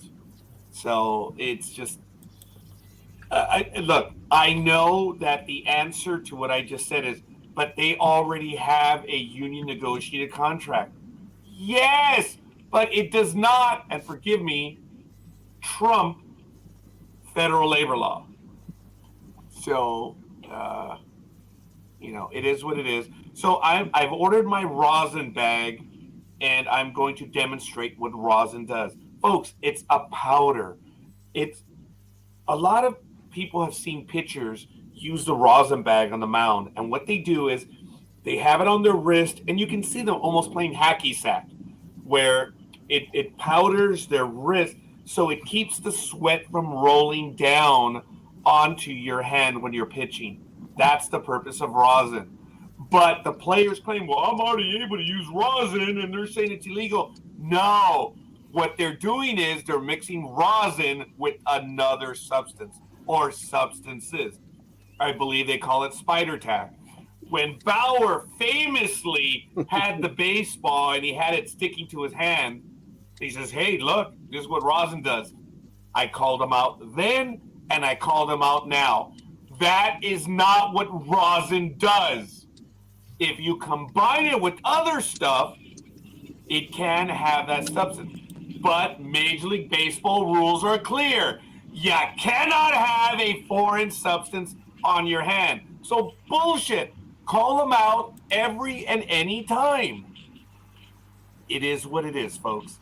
I'm going to demonstrate what rosin does. As a former pitcher, I know what rosin does. And I was one of the first ones to yell out and call Bauer out on it. That's not what rosin does. Rosin is a powder, so some physics majors are like, well, wait a minute, but it is a sticky substance. Yes, but it doesn't have what spider tack does, which is, it can make the ball hang from your hand. He put the ball there. And he's like, well, this is what rosin does. Bullshit. Not what rosin does. So I will be demonstrating as soon as my rosin bag arrives. And who knows, maybe I'm going to ask the big dog to come over and give me a hand while I film the video. I don't think Big Dog wants to handle your balls. No, I asked him to handle the rosin bag. It's all good. So okay, there go it ahead, is. Raj. No, Well, there it is. well, Speedy wants one of us to play this video, so I will do it. So we can get nailed again, right? Well, as soon as I hit this. Predators for their home opener today. Kickoff was at 2:30, but fans got a chance to interact with the new owner, Antonio Brown, before the game. Brown joined as a co-owner last month. Taniqua Penix is live outside MVP Arena in Albany now with details on the changes. Good evening, Taniqua. Well, good evening, Kumi. Since AB first arrived, he's always talked about increasing community engagement. And today, for the home opener, he was able to do that. But since his arrival, he's also brought along some confusion. The two-time champions have already undergone major changes this season. When Brown joined the Albany Empire in March, he was listed as a co-owner with Mike Porter, both owning 47.5%. But when asked about his role, how it feels to see something like this as a co-owner. Well, it feels so special as an owner, to see the support in the community, the people here that are part of it today, the sponsors, Bob, the MVP Arena, the players, the coaches. I'm just excited to represent everyone that's won today and provide the community some excitement. He called himself the owner. Now, it was reported in Times Union that Brown says he is the sole owner, with Mark Quarter saying that's not true, claiming he still has co-ownership. It's earlier this month, Brown caught then head coach Tom Manaz by surprise when he fired the two-time championship coach. This thing right here is so much bigger than me, the community, the kids, the youth, the women. We just want to continue to raise the standard, and today is a good start. Completely unfazed, Brown says he wants to take the team in a different direction. There's always love. There's a feel love from the people in the community, and I'm here to share it. And anywhere I can with pictures, autographs, inspiration. So it's a good day for Albany. Two lucky fans, a father and son duo, agreed. I think it's amazing that I was able to get it autographed, and I was even able to catch one. Got to meet the owner of the team. Great experience so far. This is just an awesome thing that football's here in Albany. All smiles, Brown says he appreciates the support. I feel amazing to be here. I'm really excited. Now, we saw a lot of fans here today. It was a very exciting day. For game highlights, stay tuned for Lexi Swatz with Big Board Sports. For now, reporting live in Albany, Taniqua Penix, News Channel 13 with coverage you can trust. Kumi? Thank you, Taniqua. And there you have it. Oh my gosh. Okay. Well, that was confusing, as they said. Well, what led up to this was he was on the field before the game, shaking hands with kids and shaking hands with their parents and, trying to embrace the community. And, we talked about this a couple weeks ago where security guards come in. Even though they see his own security with him, you got to get off the field right now. And he's like, I own the team. They're like, no, you don't. We know the owner. You don't own the team. So, it's almost like what we deal with as wrestling fans, right, Big Dog? They're the intermediate champion because they're not the actual champion, because the previous champion never actually lost the title. But Porter's over here saying, well, no. Antonio Brown doesn't own the team. I'm minority owner, excuse me. So, but he told security, I'm not leaving now. I'm not going anywhere because I'm the owner. I own this team. This is my field. I was trying to figure out where he got that suit. I know, right? That's a nice suit. Oh, Are you gonna? So is that- anime so that's girl- So that's what you were talking about on your post. That post made no sense whatsoever. I'm sorry, Speedy. That's why I posted what I did. My comment. I I know. was like, "What the hell?" And you did, and you never answered.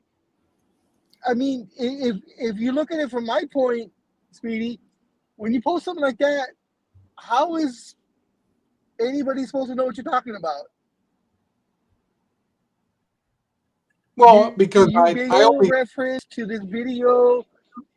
You made no reference to what sport you were talking. You made no reference to who AB was. I mean, I know I did it way too fast, and yeah, I know. But you could have looked it up. I did say Arena Football League. Wait, no, you did not. No. You said he's an owner of the league. That was it. You did not say Arena Football. Or if you did, you didn't say what team. And I still don't know who AB was. I mean, like I said, you say you wrote it kind of fast, but you could have went back and edited it or put it in the comments saying, "Hey guys, this is what I'm talking about." But I was just like, I don't know what the hell he's talking about. And then at the end part, you were saying, "Oh yeah, he went like, oh wow." I was like, "Huh? What the hell? What does that mean?" All right. Well, Well, fair now. enough, folks. We know that Speedy had a comment on Facebook, and hey, we all miss the mark from time to time, ladies and gentlemen. And speaking of missing the mark, engineer, I am sorry. I did see your post, and I did not get to it, so we're going to go to that video since it is video time right now. And this was related to Kawhi Leonard, so I do apologize, folks. Let's get to it right now. And we shall see. This is Kevin Hart's reaction to Kawhi Leonard. So, I did not get the sound on that. Forgive me. Let me do this correctly. I know that I'm not that smart, so I apologize. Stop screen share. Let's do it again. And let me see. Do the entire screen. Share system audio. Here it is, folks. Kevin Hart commenting on Kawhi Leonard's laugh. Let me ask you about Kawhi Leonard. Now, I know you're friends with a lot of these guys. I've seen you hanging around with a lot of these players. Have you ever spent any time around him? Because he doesn't speak very much. Yeah, I have. Okay, so people were kind of stunned when he spoke the other day in Toronto, and then particularly stunned at what it sounds like when he laughs. I'm a fun guy. Obviously, I love the game of basketball. I mean, there's just more questions you have to ask me, in order for me to tell you about myself. I just can't give you a whole spiel. I don't even know where you're sitting at.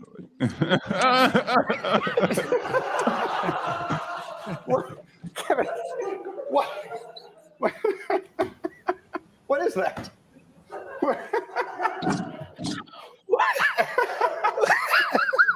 I'm sorry. It's that funny, right? I mean, what? Let me ask you about Kawhi Leonard. Now, I know you're friends with a lot of these. Well, there you go, folks. This is what they were talking about earlier. In defense to Mr. Leonard, I think he was just caught in between the laugh, and it just becomes one of those cringeworthy moments where a lot of people are like, geez, did I actually do that? And Kawhi Leonard did do that. So Kevin Hart had a good laugh at that. And I don't know. Big Dog. Yeah. Did you find it funny or kind of odd when he laughed that way? I mean, come on, what? Did you have an opinion on that? I mean, it's a quirky laugh, but I mean, that could be the way he is. I've never heard him any other time really laugh, so I couldn't say. Yeah. Mr. Kevin Hart, the funny man that he is, obviously had reason to laugh and make fun of him. So, hey, it is what it is, folks. Thank you, Jay, for bringing that to us. So, really good stuff. So, Anime Girl, you have been silent for a while. Do you have any updates on games or on... Oh, Tony loves that video. So, that is good stuff. Do you have any updates for us in matches being played and or a particular story? that you would like to So get to? I did put something in the private chat for everyone to read about the Browns. I was hoping that Big Dog might. The babysit Browns? Yeah. The babysit Browns? That's the one. They seem to be stuck with somebody, and I was going to ask you what you thought of it, but well, since he's driving right now, it might not be a good idea. Yeah, he'll probably be returning shortly, and he can I'll be comment back at right that now. point. Yeah. There you go. So Speedy, you had the video. Thank you. Okay. And then Almighty has a story in the Brewers, first in Major League Baseball to make alcohol change due to pitch clock. Oh, yeah. There have been a lot of people that have been talking about this, and thank you for that, Almighty. Did you want to get to the story, or shall I just continue with it? He's gone silent, Rog. Oh, he did. I did not notice that. I'm so sorry. Yeah, he's gone silent, mate. Okay. Well, whether he comes back or not, let's talk about that, because last Saturday's Giants game, with everything I had, we just couldn't win, and it was very, very confusing. Even the commentators were like, "Well, we have to be, talking fast as possible now," and I'm like, "What the heck?" And they're like, "Well, because we have the pitch clock to worry about now, and it's only a 15-second window for them." I'm like, that's a little fast. I'm beginning to understand a little bit about how this is starting to work, because the home plate umpire is like, no, you didn't call time, you're out. I'm like, what? What kind of game is this now? It is a shock to a lot of Major League Baseball players, and even though they've had the pitch clock in the stadiums for about 3 to 4 years now to give players an idea, it was always, well, I can't say it was always there, but it's been in the stadiums for a little bit of time now. Obviously, it was something that worked in the minor leagues, so they've been telling players it's coming, it's coming, it's coming, and in spring training, they implemented it, and now it is there. So it's going to be tough while the players adjust. But the question here, and thank you for this, Almighty and Speedy, is that the games are ending much quicker now. They're between 2 hours and 30 minutes and 3 hours now. As you know, the average time in Major League Baseball had gone beyond 3 hours and 11 minutes, if I'm not mistaken. That was the average time recently. So what is going on is, due to the California Angels and the Boston Red Sox having a wonderful skirmish in the late 80s or early 90s, the Angels were the first ones to implement a ban on alcohol after the 7th inning. And many other teams adopted it. And not only did other teams, but Major League Baseball. So when you look at the average game, and I don't think I've ever shared this with Big Dog, but I have indirectly, I can tell the average 3 innings per hour. That's the way it works out. And you can tell if a game is going to run long or short based on that. And Big Dog has noticed in the past when I've commented, dude, the game is moving fast. So he indirectly, I've had those conversations with him. But the issue now is that since games are only about 2.5 hours or less, all of a sudden the 8th inning and 9th inning is here, and you may only be 2 hours into the game. So guess what? Concession sales are down. But people are not talking about nachos or hot dogs. They're talking about alcohol.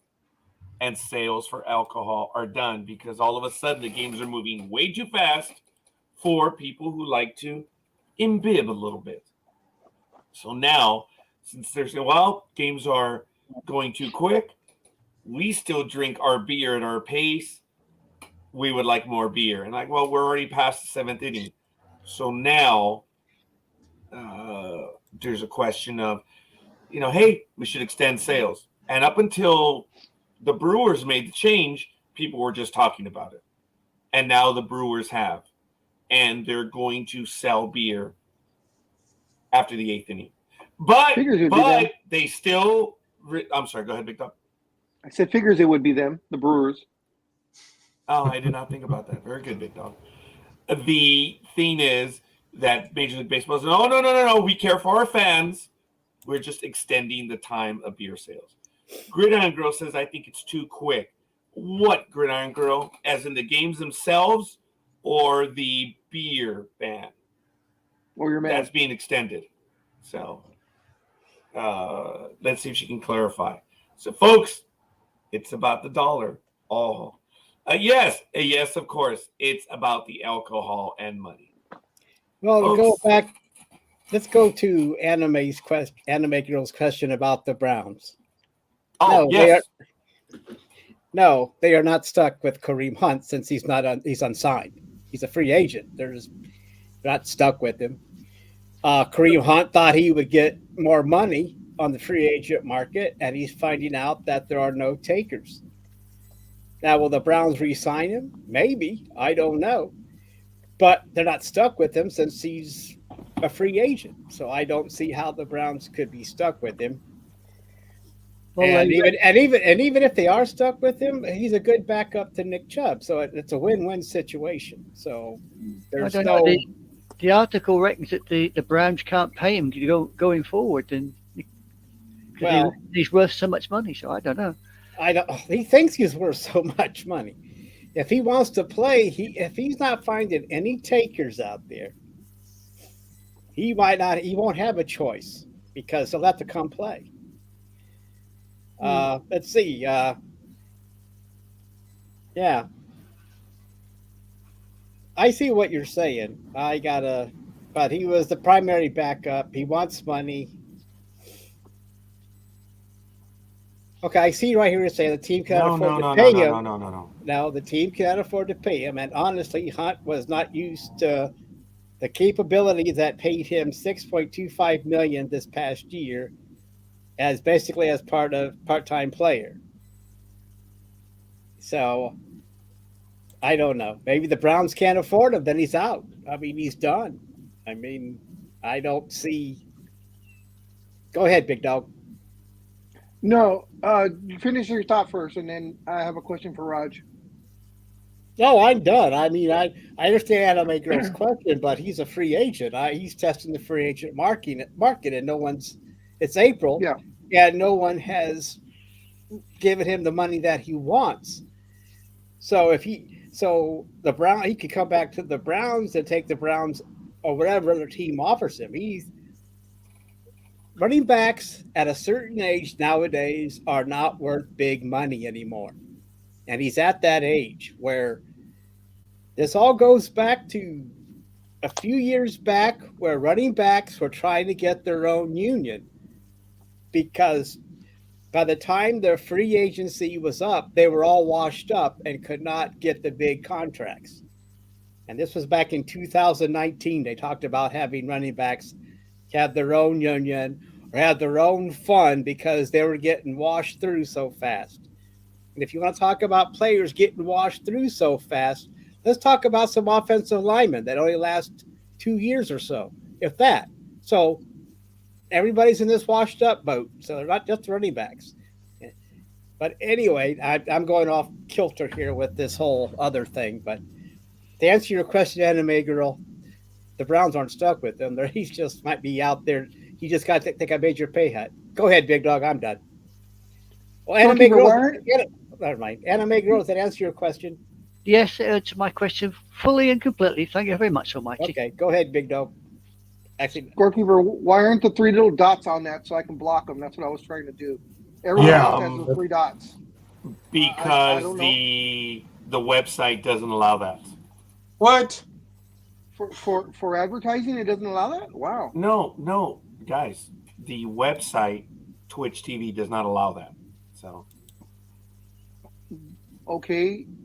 Is Twitch TV, is that integrated with Facebook or something or what? No, it's integrated with StreamYard directly. Okay. Oh. Thank you. Okay, thank you. I take it that was that thing that flashed across the screen that I wondered what. Yeah, the hell that was my fault. I was trying to highlight it so I could get rid of it, but instead I posted it by accident. Thank you, Raj, for taking it away so quickly. I wondered what it was. It was there 1 minute and gone the next. Yeah, Jay, I don't think there is. Well, actually, folks, it depends on the team. Yeah. The Dodgers have had strict policies because fans are Get stupid. Well, I'm generalizing. Get stupid. They get stupid. I'm generalizing, but we see it. The more they drink, as Big Dog said, they get stupid. And I don't know why, but it's really special at Dodger Stadium. It just, for some reason, is. They're just. Dodger Stadium was my first stadium. I loved going to Dodger Stadium. I just don't like going there anymore. It's not the fan experience. It is the fans themselves. It's just not the same. And it's just, I don't like going to that environment where the fans themselves are just that way. And it's everywhere. And it's just I a thought shame. tailgating was a bit more than just drinking. I thought tailgating was eating and drinking. And Yes. Yeah, But it is. But as I've spoken to several doctors and psychologists, which they're one and the same, I'm so sorry. And I've asked them about this, and they say, look, as we know on this program, alcohol is truth serum. But it's also, it's not kryptonite, but it gives them the strength to show off their little wee-wees, getting beaten up in life when they were younger, being the kid that always was never allowed to play. They now have alcohol, and because they ain't getting any small wee-wees and they've been beat up in life, they drink and they become animals at games because their life is the way it is. And it's just, it's a fairly consistent theme. And then you have I forget what they explained to me, but it is not necessarily the gang mentality, but when you're with friends that allegedly you believe have your back, your level of stupid is magnified. And it's just, Bill Cosby It's not a said, gang mentality. It's what they call the group mentality. yes. Not a gang, it's the group. Well, I was very careful about saying gang mentality because it's no accident that Almighty and I are wearing colors that are not unlike gangs, that have identifiers. A lot of people do not like it, but the same mentality that extreme sports fans have are not unlike gang membership. It is who and what they identify with, which is what a gang is in the general sense of the word. Yeah, we had that problem over here with, well, we still do actually with football hooliganism. I mean, you go to certain matches, you don't look at certain individuals because you know that trouble's going to follow. It's one of the reasons why I gave up actually going to what you call soccer matches. It's because you look at the wrong person the wrong way. Oh God, yes. Even if they don't mean it, you end up in so much grief. It's just unbelievable. Raider games were famous for that at the Coliseum, but for the most part, people were good. You just avoided those people, but you do look at them the wrong way, and it's bad. And Dodger Stadium had a lot of instances where the fans were out of control. They just, the game hasn't even started, and they're already causing trouble in the parking lots. Well, we're not even going to get into the Brian Stowe issue. There is a long history of Dodger incidences. And do they happen at all stadiums? Yes, they do. I have no illusion on that. Folks, people aren't dying at other stadiums like they do at Dodger Stadium. Now, Dodger Stadium did change its policy. So I have to preface that and say it is a personal experience. It is my opinion. Dodger Stadium does not allow tailgating because it's the fans. It's not Dodgers themselves. It's not the stadium. It's the idiots. Yeah. I just don't like going to Dodger Stadium anymore. It's just not the same. So that's a personal comment. So to answer that, I mean, Dodger Stadium is one of the cathedrals of baseball. It is a beautiful place, but the environment and the Dodgers have, I'm not going to say struggled, but they have done quite a bit to try to make it safe. They have. Huh, Big Dog, don't we joke about that all the time when we've gone to Dodger Stadium? There's like 50 cops in the stadium, and 48 of them are over in the left field pavilion. And 2 others walk the entire stadium, right? I'm sorry, what was that, Big Dog? I said pretty much. We've kind of joked about it. There is a significant law enforcement presence at Dodger Stadium. Hey, folks, I give it to Dodger management. They have done a lot, but they're not the end-all, be-all. It's just unfortunate that you have a fan that goes there, and it's a lot. Hooliganism. See, Anime Girl, how do you know hooliganism over there? What is hooliganism? Could you give us some examples of it? Hooliganism. The aggravation that I don't remember some years back, Heysel Stadium.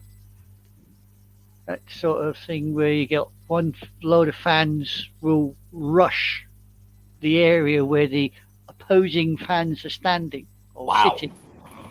They will rush that side and they will start. We've just had it down in Southampton versus Tottenham. There's been about 20 people arrested through trouble which followed the football match. That's hooliganism. It's just, as I say, one person looks at another individual the wrong way, and the group mentality sort of tags along, and you end up with police involved and all sorts. It's a sad part of life, I suppose. I know in college football, I don't know in any of the other sports, that generally you had this side is for the home team, this side is for the visiting team. I know baseball indirectly has it. Traditionally, if you're wherever the home, right? Yeah, Speedy, you're nodding because it's the way it used to be. If you wanted to cheer for the home team, you were on the side of the dugout. That was the home team. If you're going to the visitors, you're on that other side. Indirectly, because of the way baseball works, they're mixed in. In basketball, Big Dog, was there that tradition or no? How did it work? I'm sorry. No. No, huh? Because both benches are on the same side, right? Usually the right side. If you're looking at the benches, the right side is usually the away team, and the left side is usually the home team. But the fans would just they didn't follow the same thing, right? No, not in pro basketball, because tickets are just so random. There's not really a way to do like home and away sides. Almighty, does that exist in hockey? I have no idea. Okay. Well, fair enough. I would say no. In the round arenas, there's really not a way, because the hockey teams are still on the same side. Yeah, also on the same they're side. along the same side. Yeah. At least in baseball, you can do, because usually the home team is on the third base side, correct? Right. Big Dog, I'm so sorry. I heard something in the background. What was that about the home team? I would say the home team is usually on the third base side, correct? And the way I would is say usually that's like 90% of the stadiums. The Yeah. Yankees and Boston have always gone against the baseball culture. As you know, I joked with the Big Dog years ago that the Yankees are always visitors, even at home, because their home dugout is on the right side, on the first base side. Boston does the same thing. So, I know over here in sort of like soccer. I mean, soccer, they are separated, right? Oh yeah, you've got like the home stadium part. I mean, I think Liverpool. And they're fenced off, aren't they? Some of them used to be. I think they're starting to take the fences down now. Especially for Germany, United Kingdom. Oh my God, right? But you do, like as I say, I think Liverpool's home part of the stadium is called the Kop. Each sort of like football team has a little part which is just for them, the home side. The siren hit. Yeah, it did hit. I heard it. Good job, Almighty. So Almighty goes dark for about a minute or two while the alarm goes off. Maybe he can bring the cowbell or his new teacher's bell back. It was either the siren or he had really bad gas. I don't know, one or the other. Oh, big dog. Almighty, what was it? Don't tell all my secrets, big dog. Wow. If he's got bad gas, I don't want to be anywhere near him with that noise. Yeah. Wow. Yeah. Ladies and gentlemen, Sports Talk with the Guys, home of the Monday Morning Quarterbacks on Saturday. It is 8:01 a.m. Pacific time out here on the West Coast on April 22nd, 2023. Today is Earth Day and a lot of good stuff. Hey, really exciting. I want to give a shout out to Michael Bednar. Happy birthday, Michael.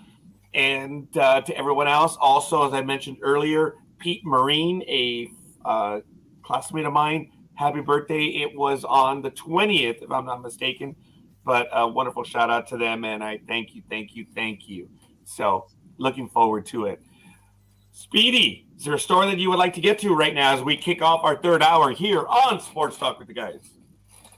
Yes, there is. There's plenty. But first, let's back up a little bit because go back to what I posted a few days ago about what the kids all did in Chicago because of TikTok. And they all were like, we have to do these challenges. Let's do this. Let's go here. Let's go there. And then you see it on Chicago. Well, my friend showed it to me on Chicago News of people just watching these kids, ransack stores. That's hooliganism. And people are like, well, where are the parents? Aren't they monitoring their parents? Because now every single Chicago police department is like, here's a ticket. That's for you and what your kid did. And so you as the parent are like, well, now I got to go to court for this or whatever it is. Or in Almighty's case, because he's been using the word detention a lot. Have you been to detention a lot when you were? I'm sorry, but that's what that is. Are you impugning his character? Wow. Not at all. He was First of going all, do you all have day. character, Almighty?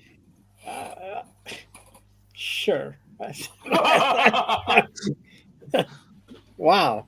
Well, continue there, Speedy, please. And because of that, back to what Anime Girl was saying, right here on 880 on Easter weekend, I was a little nervous to go to San Jose because Easter weekend, a 5-year-old girl was shot. Her family was in a different car, and this other car came up, and some words were exchanged, and her dad was like, well, I don't know what you're talking about.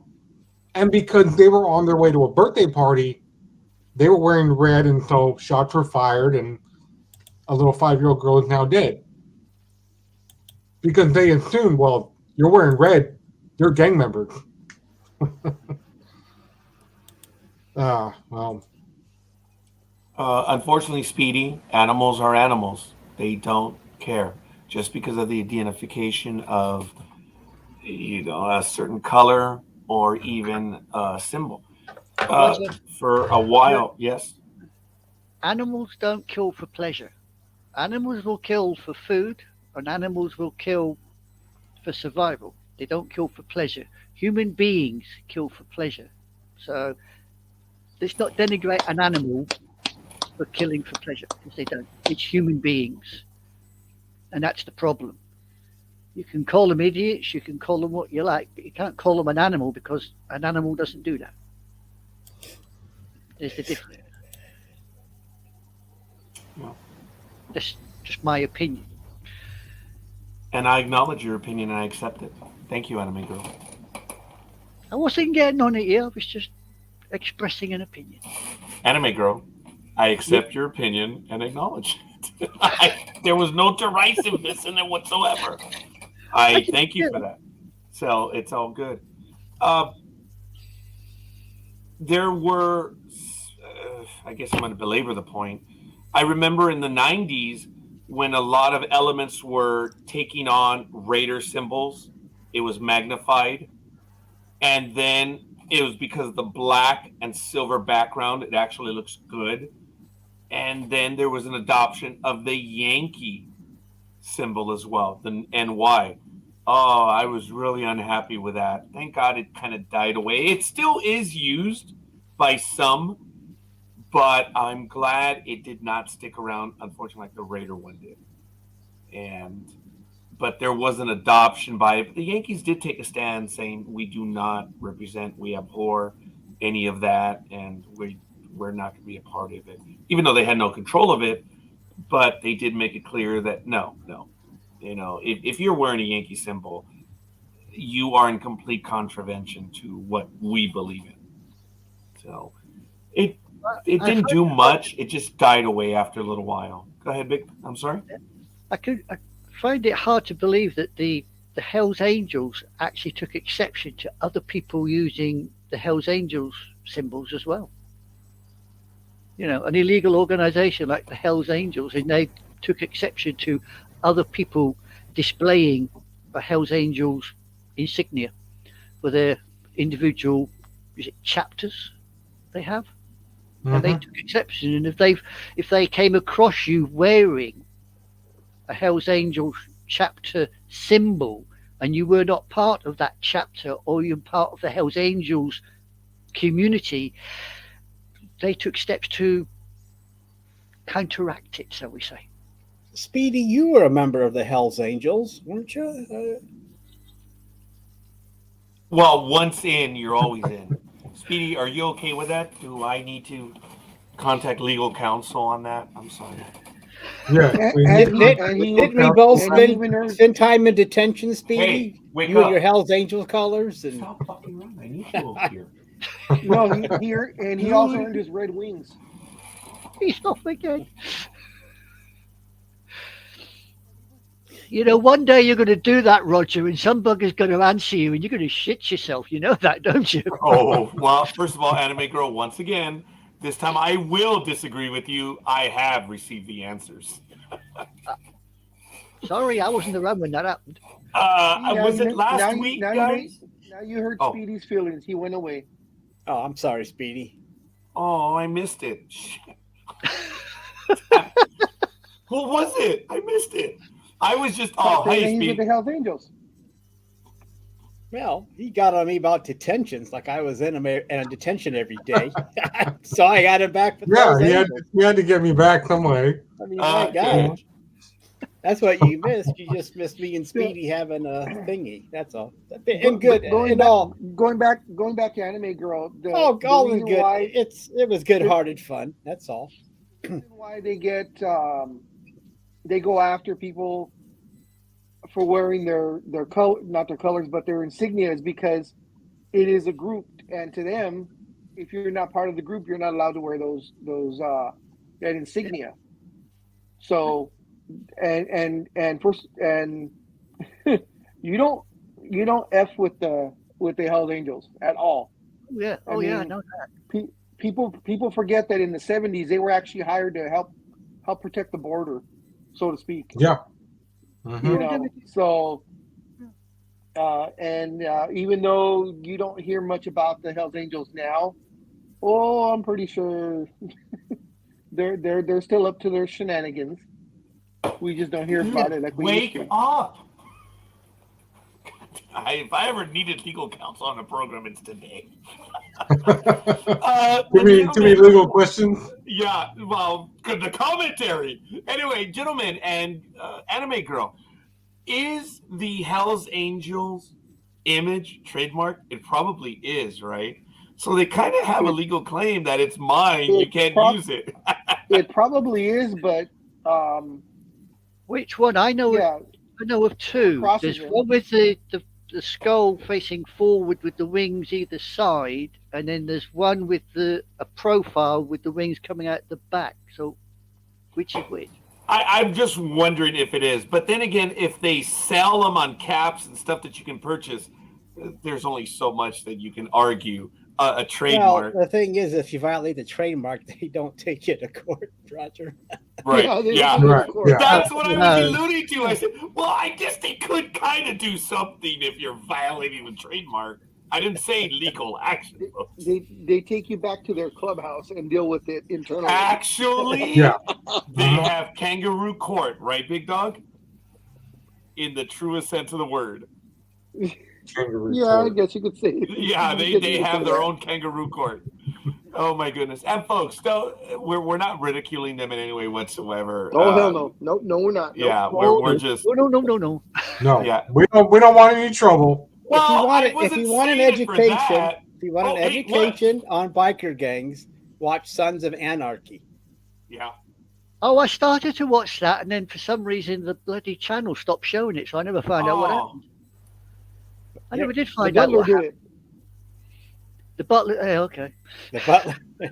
It was Oh, Mr. come on, It Big was Dog! it was Colonel Mustard in the Really? dining room with the wrench. That's who it was. No, Will I you have to stop watch flashing the floor? I How have to far did you watch get, the movie Anime Clue Girl? again. Me, I think I got to about 5th or 6th episode before the switched Oh, off. I so don't you know just why. barely started it. Wow. How many Yeah, I years didn't did get Sons far. of Anarchy run? 7 seasons? 7? Did it go 5? 7? I thought it was about 5 seasons as far as I It knew. ran It a went- bit. It yes. did go for because it was on FX. That's what it was on. And it was a good series. The ending, okay. Oh, what? You're gonna get a cup of coffee? Like you've been worthless? Like, What get the the hell fuck's out he of here. talking to?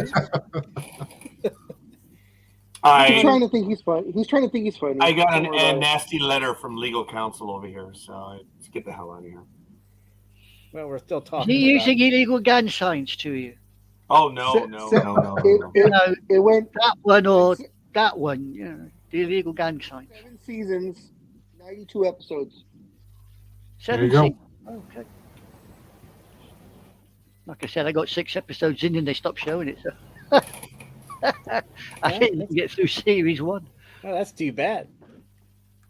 Before we get to my story, Jay wants to know still, have the Dodgers lost their offense? What the heck's going on? Yeah, Have an offense. yeah, they have. The Dodgers are minus the offense.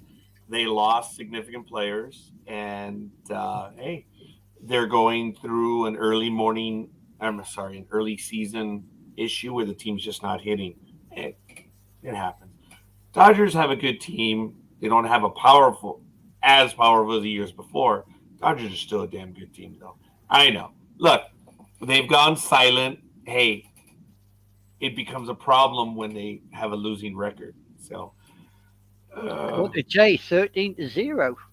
yeah, I guess they got beat up. I didn't even see that last night. Wow. Yeah, they got skunked. Oh well, it Yeah. happens. They do it to Yeah, a lot but- of teams. The teams do it to them. So Yeah, 13-0. I think Bob Starr has said something to the effect of, that's when your neighbor comes over in the middle of the night, messes up all the furniture, so when you walk in, you don't know where anything is. And you get beat up trying to get to your room. They suck. Dodgers, that is. Wow. I'm keeping out of that one. Gridiron me Grill too. is one of the bigger Dodger fans right here, so it does happen. I agree. Look, if we look at the talent, if we look at the talent of the Dodger team, there are some holes in the Dodger team, but they're a good team. And if they stay healthy, if they do, but there's a player that just got hurt the other day off, like, oh my God. I'll get to that story in a moment. But Speedy had something else that he wanted to get to, so I didn't want to interrupt him any more so than we normally do. Go ahead, Speedy. All right. Well, the Chiefs have signed Blaine Gabbert as Mahomes' new backup, in case you haven't heard. Yeah. Wow. I guess I better buy an insurance policy because my life has changed irrevocably.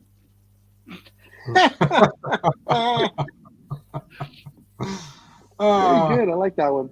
That was a good one. I gotta give you props on that. I could drag the whole conversation down and ask about our old friend, but I don't think I'll bother with that. Oh, you must. No, I'm just going to say what's happening with Mr.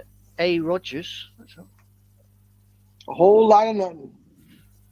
Well, Yeah. apparently the last thing I read is the Jets are saying that his team's holding them up now. They are stopping everything from progressing forward. Yeah, the Packers are asking for a lot, and they don't want to come down from their asking for the trade. So I mean, I don't think it's going to happen, but I mean, you might see Aaron Rodgers back in Green Bay, Game 1. We could ask our resident football expert, Almighty. What do you think, Almighty? Will Aaron be in Lambeau on Game 1? Is there a fucking off season that we can talk without having to talk about Aaron Rodgers? Good No, Lord. because he has to be the center of attention. He dated Cheyenne, whatever her name was. All right. And he got that Hollywood. Okay. He got that I'm Hollywood. sorry about the language, Speedy, but it's going to be. I guess the question is, will Aaron Rodgers be around for the OTAs and stuff with the team at this point? No.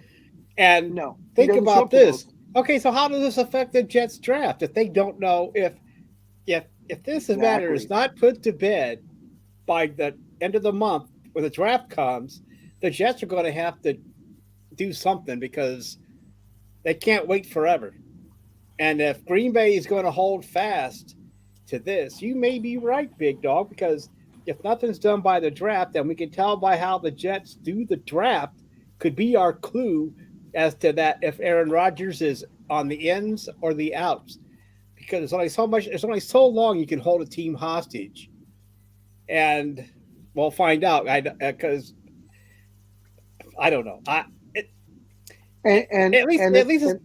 Go ahead. No, I was going to say, and Rodgers has made it abundantly clear that it's not him. He is not going to be the one. He's not going to be the one that everyone's going to be, aiming their hate at. He's already said, "Hey, this is where I want to play. It's between the Jets and the Packers to get it done, and I'm out." So he's just there waiting. Yes, sir. And I believe him this time. Oh, no. Nice try, because he's the one that instituted it by saying he wanted. Folks, how many times have we gone over this? Once you make it public, you destroy the negotiating position. As a matter of fact, Aaron Rodgers is responsible for being in this situation. He's the one, and he can play it all he wants because he likes to do a lot of this. But you know what, dude? You're the one responsible for this situation. Yes, he instigated it, and he's responsible for wanting to be traded. But it's the Jets that's it's the Packers that are holding it up by asking for a king's ransom for him, and the Jets just are not willing to go that high. So that should end the negotiations right there. But they've carried on. Actually, they haven't carried on. That's the whole thing. There has been no banter back and forth, no countering. The Packers said, "This is what we want," and the Jets said, "We're not giving you that," and there's been nothing since. Then everyone's wasting their time talking about a possible trade. Yeah. It's if there's no conversation, no communication. But it goes back to simply shut up. Shut up. Don't talk about it. And you just ruin negotiating position. So, hey, he is responsible for this situation through and through. So, but I guess what you're alluding to is that when Aaron Rodgers says he's going to be a Jet, it ruins it, dude. Well, okay, I get that. I understand that. But still, I don't know. But the Jets can always walk away at any time and just take care of it in the draft. And I guess we'll find out, Big Dog, I guess. Yeah. Do you think there's any particular person on the Patriots side that's really sort of digging their heels in because they don't want Aaron Rodgers to leave? What? No, you said the Patriots. I missed Packers. that. You mean the Packers side? Yeah, Packers, sorry. Okay, no. I thought. I mean, I apologize. I mean, I guess you could say so. I mean, this is gonna piss ScoreKeeper off. I mean, he is a future Hall of Famer, but the stats are there. He's won the MVP 2 out of the last 3 years. I mean, the stats are there. Even though he's older, he still puts up all the numbers. So losing him will have a gigantic effect on the Packers. So, I mean, I'm pretty sure there's a small contingent of upper management people that don't want to get rid of him because of what he brings to the table. I mean, the guy can still perform. So that's why they're asking for the king's ransom, because they know what they're losing, and they want something so that they'll go through this coming season probably as a mediocre team without Rodgers, or maybe a playoff contender, maybe, and then rebuild with all their draft picks and such that they're going to be getting in compensation.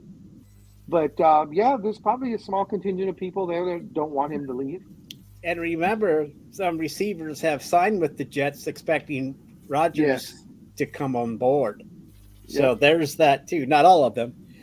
Now, did you guys talk about Beckham Jr. going to the Ravens? No, not yet. No, I saw something about Beckham Jr. being cited for a misdemeanor or something, wasn't it? I didn't. Like that. Again. If you have that anime group, could you bring that up? No, I don't. I'm sorry, I don't have it. I saw it in passing when I was reading. Well, I didn't see that. I just saw that he signed with the Ravens, which was not good news for me. But unless Lamar Jackson kicks the season off trying to get his mega deal done. Yeah, but it was something. As soon as you mentioned Odell Beckham, I thought, hang on, I'm sure I saw something about him just being cited for, I think, a misdemeanor of some description. I don't know what exactly he did. Well, probably something more serious than it is. Yeah, probably something stupid. Yeah, probably. Oh, he's accused of assault. Oh, there you go. That was going to be my next thing, but yeah, there you go. Like I said, something stupid. Yeah, that's what it is. It seems like Odell Beckham Jr. was named suspect in assault investigation. Was that when he was on the flight back in November or October? It just says Baltimore Ravens wideout Odell Beckham Jr. is being investigated for an incident involving a woman at an LA hotspot. So, I got this must be from Pittsburgh, because it says Pittsburgh Steelers' newest foe and Baltimore Ravens wide receiver Odell Beckham Jr. has been named a suspect in an assault investigation for an incident that occurred in Los Angeles, according to TMZ. According to the report, a woman told police that Beckham put his hands around her neck at local hotspot Delilah. OBJ went up to the woman and grabbed her throat with light pressure. The two reportedly stayed at the venue throughout the night after the incident. A few days later, she met with the police and filed a report. According to TMZ, Beckham's representative denied the claims by the woman and that the claims were bogus. Beckham just signed an $18 million deal with the Ravens and is set to be the team's top receiver this season. Baltimore is still unsure about their quarterback situation. Well, no kidding. Lamar Jackson has signed a non-exclusive franchise tag and has publicly requested a trade. Make sure you bookmark all Steelers for the late. Fuck that. So, anyway, so that's. I didn't give a date though. Does anybody have a date when this was supposed to happen? No. This article did. I was looking for a date, and it just says in Los Angeles hotspot called Delilah. So I don't have. Have you been there, Big Dog, or Roger, or Speedy? No, I have not. Big Dog may have. Well, Roger goes there low key because he doesn't want to be recognized. But according to this, this article was dated the 21st. Yesterday. This one says the owner of the restaurant where the incident allegedly occurred says, quote, "We were contacted about an investigation and reviewed the videos. The claim is false." There is no evidence of this person even being in the area where she claims the incident occurred, end quote. All And right. that's coming from the owner of Delilah. I love Jade's response in the chat room. What? Not at the airport, no. That would never happen at the airport. That's the one that happened in October where Yeah, I remember that they one. still haven't November, I'm sorry. He apparently, and this is, I'm paraphrasing, when the plane landed, he was coming in and out of consciousness and people tried to wake him up, and I guess he snapped, he flipped out, and then he wasn't following instructions. So he was escorted off, but I don't think they have filed charges yet.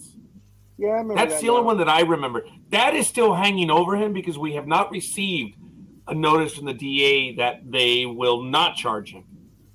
So this guy, geez. So yeah, but the Ravens just gave a big contract so you can pay off any fine. Yeah, I've gone to 2 more articles and nothing gives when this is supposed to have happened. So there's no date, Big Dog? Yeah. That's weird. No. Well, see, that's suspicious in itself, isn't it? Really, think about it. Mm-hmm. Yep. Same I mean, over she here. waited. I don't... Yeah. I mean, she waited, what, 2 days before going to the police? Why? Yeah. I mean, doesn't that to me smells set up, but I could be wrong. She probably didn't know who he was until she found out. Or she knew who he was and she was targeted. It says, this is according to Yahoo, that TMZ Sports obtained a police report stating that the altercation occurred several weeks ago. It's about as close as we'll get, I guess. Oh, well. So there's probably looking into March? Probably middle of March, maybe end of February. I guess it doesn't matter because it seems like so far everybody is saying bogus. Shakedown. Uh-huh. Yeah. It's just a shame that this happens to players. Oftentimes, it's just 50-50, folks. Yeah. Whether the player did it or whether they're just being, having that thing where they're just being accused for a quick payout. As a matter of fact, I talked about it last week where I forget the picture. When he comes into the game, he has the Kanye West song playing in answer to the accusation against him. Okay, Shakedown, right? Or whatever it's called.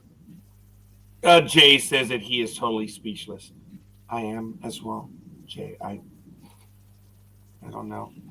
I think we all are because remember, a few weeks after New Year's, I told everybody about the whole thing where there's an episode of Cop where they approached this black guy and they're like, "Were you just here? Were you involved in this incident?" He's like, "Yes, I was."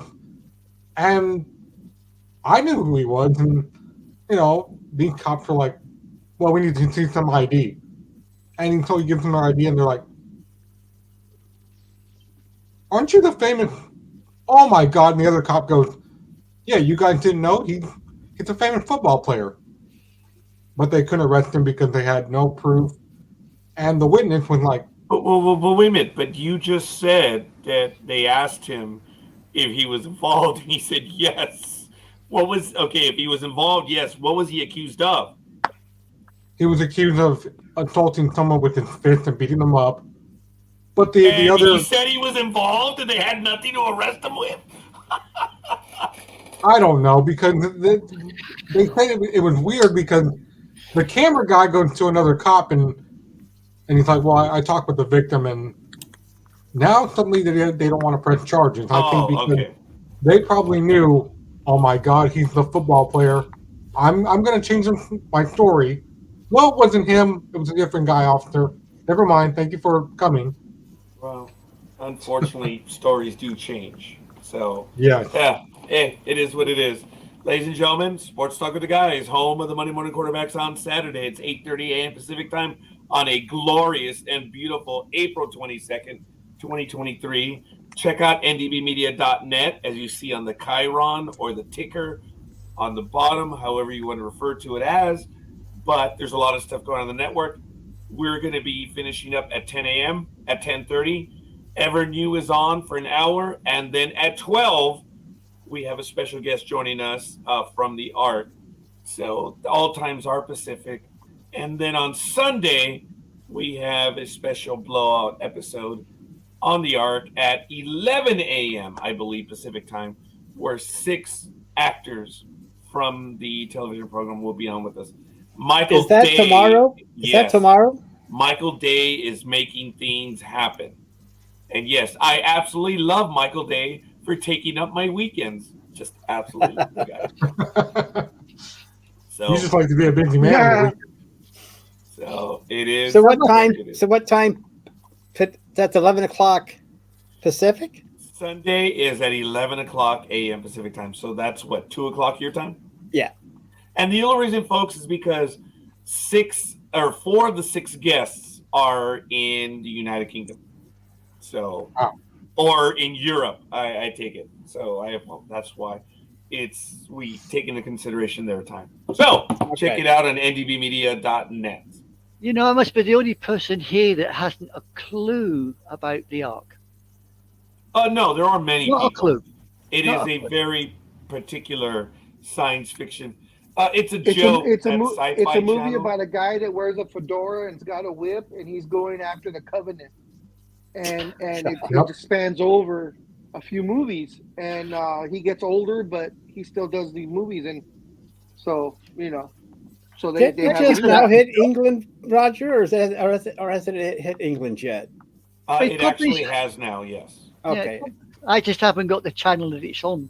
Well, it is. It's out in other nations. The rollout is in phases, but it's up to you. The joke is Sci-Fi Channel, the original Sci-Fi Channel, finally has a science fiction program on it. So it's not for everyone, and it is what it is. I'm going to step away for a quick moment. I need a refill on my cup of Joe, and I'm going to take a moment. Okay, while you do that, pay attention, pay very close attention, because while I do that, I'm going to pay close attention. This might bother everyone, especially ScoreKeeper. Tom Brady says he was threatening to sue comedians over AI-generated special impersonating him. He actually sent a cease and desist order to Chad Colbert and, of course, Will Sasso, who is from Mad TV, if a lot of people don't know. He said if they don't take it down, that AI special, it's an hour long, it's called It's Too Easy. Brady's attorneys claim it's blatantly violated to the Super Bowl champion's rights. Chad said this is the First Amendment, freedom of speech. And we want that taken down. What do you guys think of that? If Brady's lawyer is, if his defense is that it's the First Amendment and freedom of speech, then they've already lost, because that's giving Colbert. Where'd you go? Oh, I'm still here. Oh, okay. That means they're giving Colbert or whoever put this up their own defense right there, because he's telling them freedom of speech. You beat me to it, Big Dog. I was sitting thinking the same that thing. doesn't make any sense whatsoever. And I mean, plus, if you're claiming freedom of speech, then the person you're going against, you're telling them they don't have freedom of speech. Exactly. So, are you sure you have the right lawyer? Are you sure it's not Colbert's lawyer that's saying he has First Amendment rights? Because that doesn't make any sense. And also, Colbert's people, right off the bat, they're going to say it doesn't have anything to do with Colbert or whoever did the video. It has to do with some podcasters, Will Sasso and Chad Colchin. Colchin, yeah, that's his name. So they put up a video on their podcast, or what? It's an AI version of Brady doing stand-up and telling jokes that were crass in nature. So it's not actually Tom Brady, but they made an AI. Okay. It's an AI image of him. Yeah. Yeah. But I mean, and they've done this before. Sasso and the other guy are going to claim comedic interpretation. Yeah. Just like you can go and say stuff as a comedian, you can make fun of Trump and you can make fun of, everyone, and you don't get sued because it's in a comedic environment. Satire. So, Yeah, satire, but yes, thank you. the pair have taken it down, but not without raising objections on their podcast, pointing out that the AI generated impersonation of Brady was clearly satirical in nature. Yeah. And to impersonations, and impersonations of celebrity on sketch comedy shows. So I would get into that, but thank you, Almighty. So what happened here? Sorry, Anime Girl. What was that, ScoreKeeper? Well, first of all, sorry for cutting you off, Anime Girl. But what was the claim? Which program did what? A podcast by Will Sasso and Chad Coldren did an AI version of Tom Brady doing stand-up comedy, telling crass jokes. Oh. And Tom Brady and his lawyer sent a cease and desist order saying that it violated Tom Brady's freedom of speech or something. Well, the best thing they claimed that the special it violated the 7-time Pro Bowlers champion's right and demanded that the host of the podcast either remove the video posted to their Patreon or face a lawsuit. So, but did they state before they showed it that it was an AI, or did they just show it? Or doesn't it say that? Well, I think people watching it would know that it's not Tom Brady. Right. Yeah. It doesn't have to. I mean, that's what I think. That's what the podcast is saying. Like, well, people know it's not Tom Brady. It's just poking fun at him. But Tom Brady didn't like it, so his lawyers said, "Stop." And the fact of the matter is, Mr. Brady is a public figure, so you can do quite a bit. But there's still decency and standards in America. So under his First Amendment, I don't know if he actually has a claim under it, but if you threaten legal action, most people cannot afford it. Son of a bitch. So, Big Dog, you okay? Fuck. Big Dog, you okay? Oh, okay, he went silent. Hopefully he's okay right now. Well, yeah, they're not going to be able to afford a lawsuit by Tom Brady. They can bury them in legal mess for decades. So I haven't seen it, and as far as I know, they have taken it down, but they just didn't see any, like you said, Roger, he's a public figure. So, and people should know that it was a parody, but I don't know. This might, is it covered under freedom of speech or not? I mean, it's, well, you've got decency standards, and unfortunately, those things change over time. People have been doing this for decades, somehow or some Almighty, way. I get it. It doesn't change the law. I'm not trying to be an asshole with you. It's just but the precedent's already there. Precedent, fine. Okay, let me give you an example. An employee. Look, I'm not saying it's right or wrong. I'm just saying that. Okay. I don't. Then we have total anarchy, Almighty, because I'll tell you why. Let me go back to the example I have for you. That's awesome. I like it. In the case of an employee says, well, everyone is doing it. Well, we're not talking about everyone. We're talking about what you did. And that's why it's always going to come down to, it doesn't matter. This isn't theater in the round. It's the ultimate way of saying, well, everyone's doing it, so why are you going after me? Dude, but the thing is, it's what you did. We don't know what anyone else did. We know what you did. Parody, the Supreme Court has already ruled that parody is a protective expression of free speech. And I acknowledge that, yes. Because when Starbucks went after the guy that made the Star Wars parody, Starbucks, and Star Wars too, sued him. And I got to the Supreme Court, and they said, sorry, Starbucks, you lose. Parody is... Yes, parody, but there are still... and my argument is there are still decency standards that they could actually go after. Just because it's parody doesn't mean that you could play a video of that in a theater and be dumb. Now, folks, believe it or not, yelling fire in a theater. We're not talking about is- fire. We're not. Let me finish, Almighty. Theater, you can yell fire. Most people believe it's illegal. Well, it's actually something that you can do. There are laws that have established it. Just because people say, oh, well, you can't because of it. No. You have to look it up. And that's my point, Almighty. See, you actually thought I was going to argue something else. No. You have to go by precedent, folks. And parity is clearly law, but there are standards. You can't do anything, or you can't do everything, unfortunately.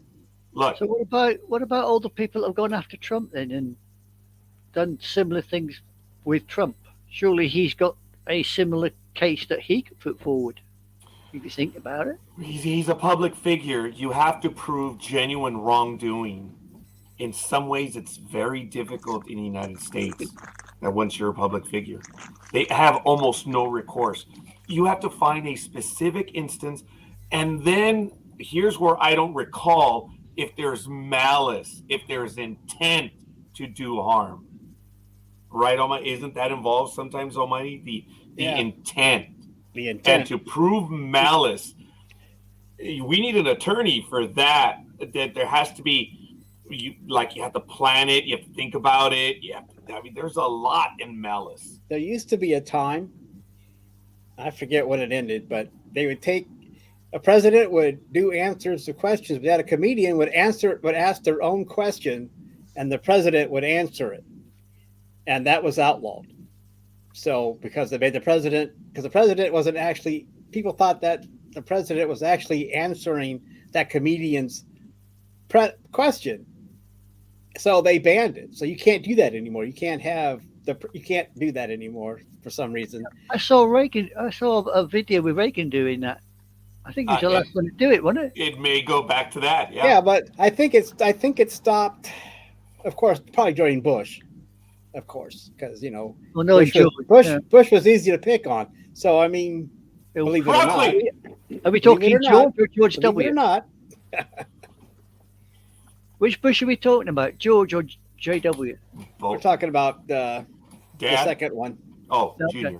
Junior. Talking about Junior. Okay. W. Yeah, but I think it might have stopped then. But I remember they would, it was funny, but then all of a sudden you can't do that anymore. So who knows? Well, no, they did one a few years ago with Barack Obama and that other guy who was. Remember? Yeah. Is it Peel or I forget? It's the comedians. One of them. Yeah, well, but that was at a correspondence dinner. That was at a dinner. That's a little bit different. Plus, Barack's not president anymore, so but does it matter?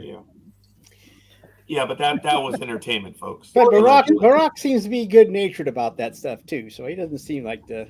Well, as a matter of fact, in that same dinner, Barack took a shot at Donald, and Donald got all offended that he didn't show up to the next one, which was kind of funny. You got his butt hurt. See, Barack can give it out. So you got understand. So he when you have little hands, it's I think Obama was trying to show Trump his birth certificate, and he didn't want to look at it. So that's something that Sorry, Speedy, carry on.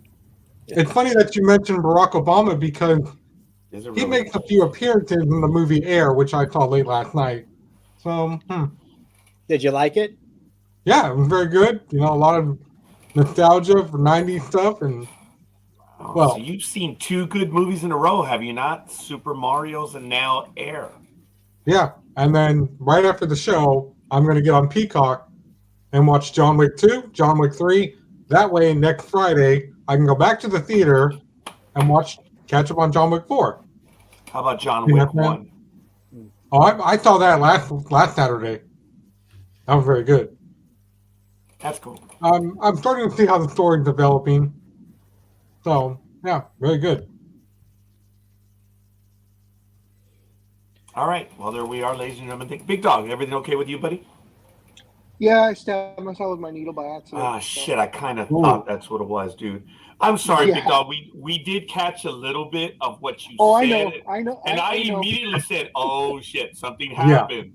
I didn't make fun of it, and I was like, oh, and that was my worst thing. I'm like, oh, I hope you're okay, buddy. Yeah, no, I'm okay. It just it just small scratch. it sounded like it hurt, didn't it, guys? Yeah, I did. Well, Yeah. I did like it hurt. I thought he'd bloody sprung a leak. I did. I did Big catch. Dog, did you spring a leak?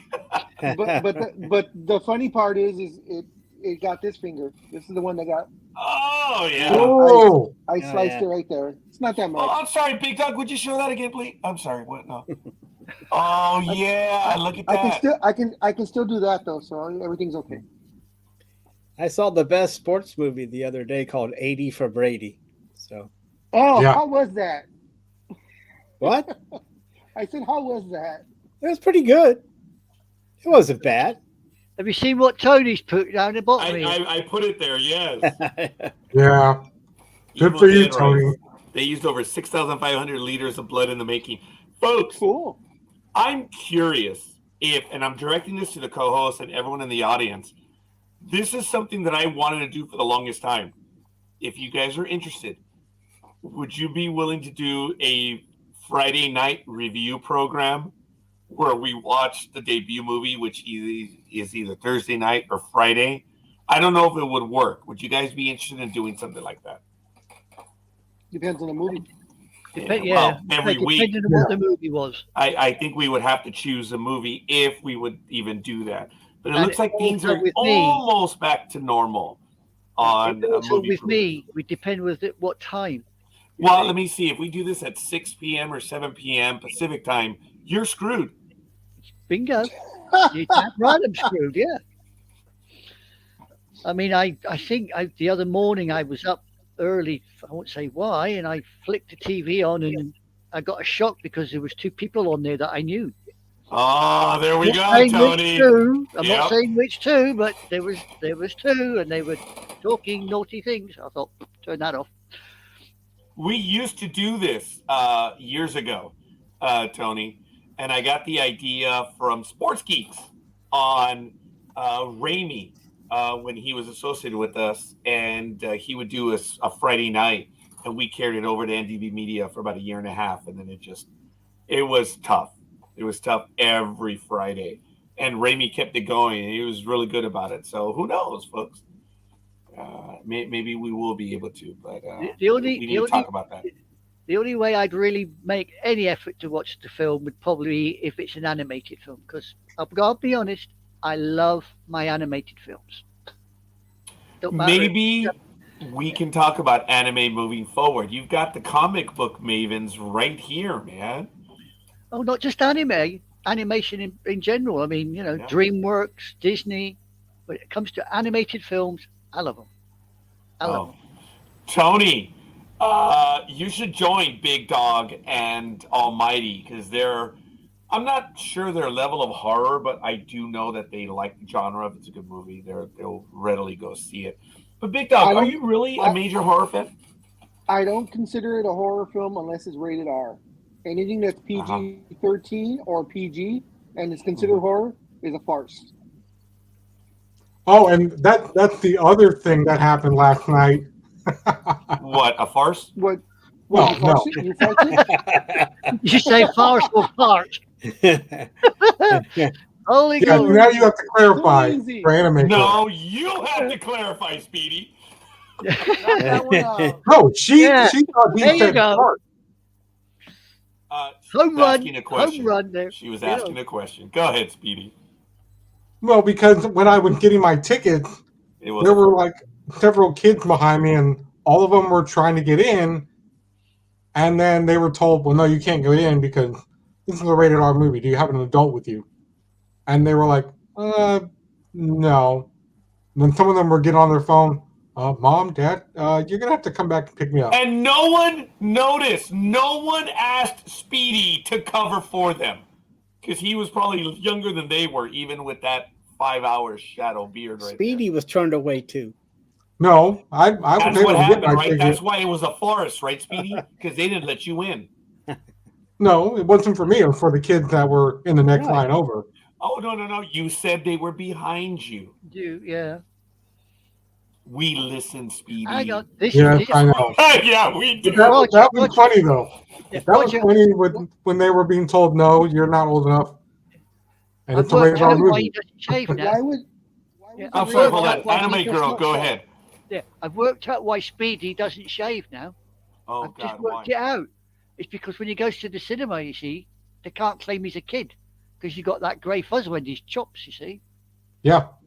If he shaves it off, he looks too baby-faced. They won't let him even to watch Disney. They turn him away. He can't even watch Disney. Wow. Wow. I have the same problem if I shave. That's why I. Really? Hey, by the way. Oh, go ahead, Big Dog. Why was it rated R? Oh, well, there's a lot of language in there Okay. Which movie? for Air, the Michael Jordan movie. Really? It's rated Well, R? Yeah. It's not the Michael Jordan movie. It's the movie about his shoes. His shoes. Yeah, because a lot of people have the misconception Yeah, we've all seen Space Jam. that Jordan's in the movie, or someone playing Jordan is in the movie, and he's not. If I'm not mistaken, That was the only disappointing thing about it. But towards the end. Wait. What was the only disappointing thing? That someone was not playing Michael Jordan? Well, Jordan, the character, was not in the movie. Well, no, Yeah. Speedy said. Oh, so that's what it was. That Jordan, Yeah, the but person, there was no one playing as Michael a Jordan in the character. movie. Yeah. Aw. Yeah, Call but me Matt Damon's stupid. in it. Yeah, call me stupid, but why would you make a film about somebody's shoe? Because the Air Jordans literally changed the shoe business in the entire world and launched Nike to what they are now, which is, the multi-billion-dollar industry company that literally changed the world. Okay, I mean, I can understand an anime about shoes. I've got one here called Garden of Words, but I mean, a whole proper film about okay. Anime girl, when you I have didn't do it. stamps, model trains, and shoes, and a specific shoe, it just changed collecting. It just created a brand new thing, and Really? it's just absolutely Yeah, crazy. The shoes in the United. Go ahead, Big Dog.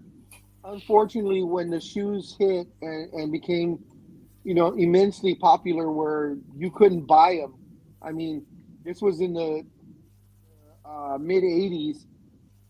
People were actually selling the shoes then for like $1,000. And in the catapult.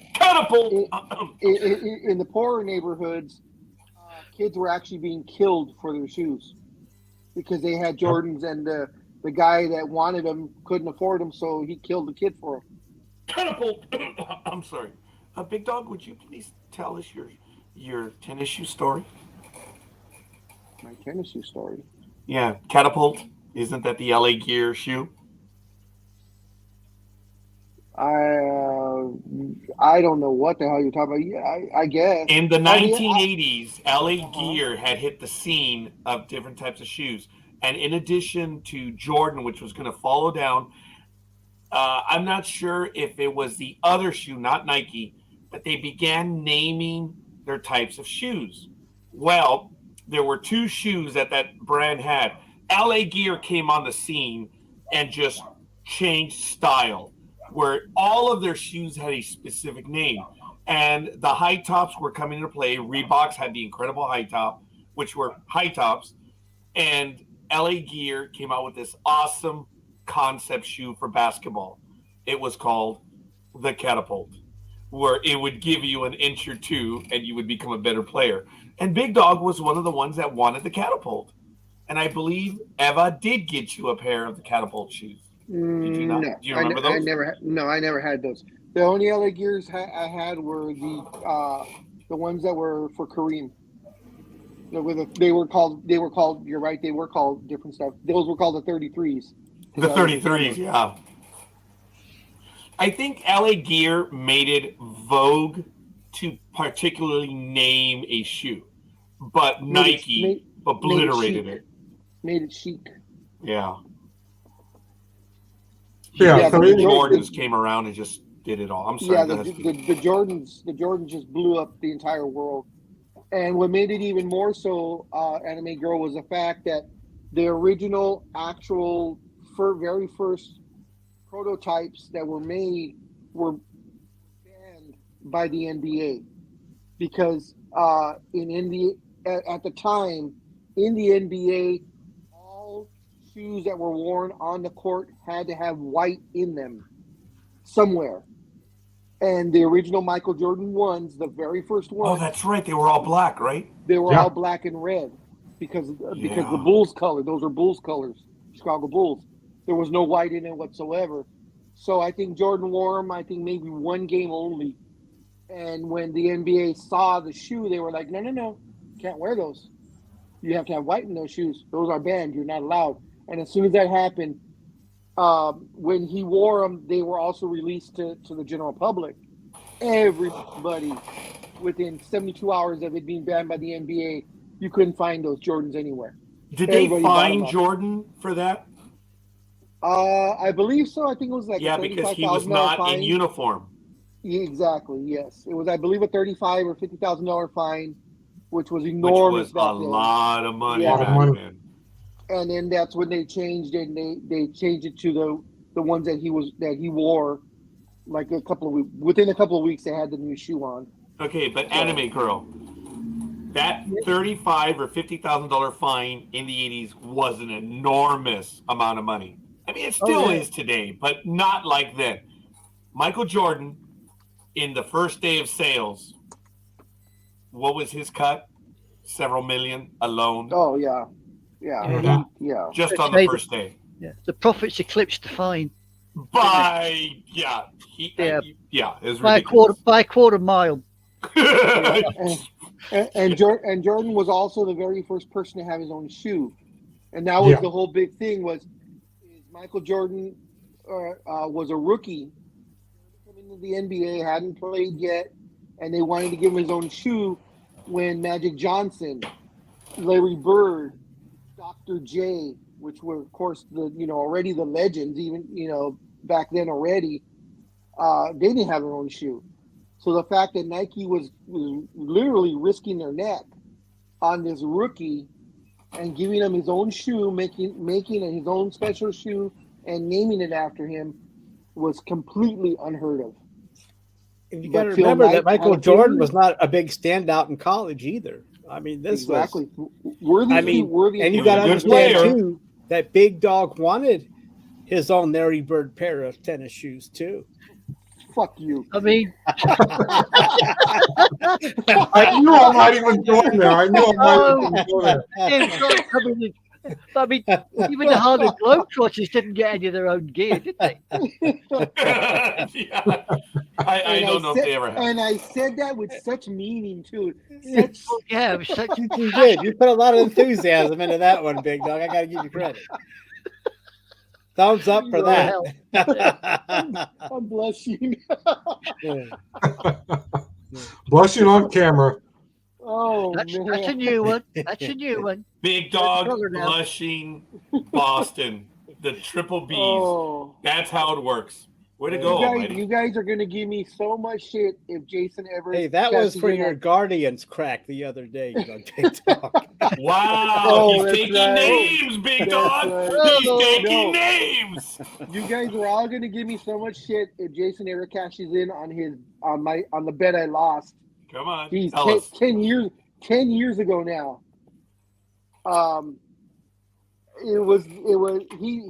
Jason is a fan of the Oklahoma City Thunder, big fan, like the way I am with the Lakers. And years ago, a decade ago, they played each other in playoffs. And I wasn't real confident the Lakers weren't playing that great, and Oklahoma City was, and that's when they had Harden, Durant, and Westbrook all on the team. So they were at their peak. And I still had faith in my Lakers, and I wasn't too sure. Jason bet me, and I wasn't sure, and I asked my daughter Janelle, I was like, Mija, what do you think? She's like, oh, Dad, come on, you got to back the Lakers. You got to back them. They're going to do it. So I said, okay, Jay, whatever. Lakers will win. And, of course, the OKC beat the Lakers. So he decided that my penance, which he hasn't cashed in yet on, is to wear a Boston Celtics Larry Bird or Kevin. I begged him anything but Kevin McHale. But he said he would put I would have to wear a Larry Bird jersey at Staples. Well, now it's crypto. But at the time it was at Staples Center in front of the Magic Johnson statue, and he would have to take pictures and he could post them. He has yet to cash in on that, but every year he threatens me with it.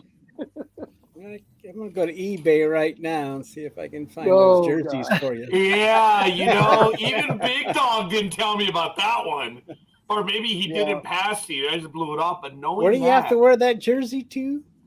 Dude, I could probably. I have to wear it in front of crypto. It doesn't necessarily have to be at a game, but he'll probably make it be at a game.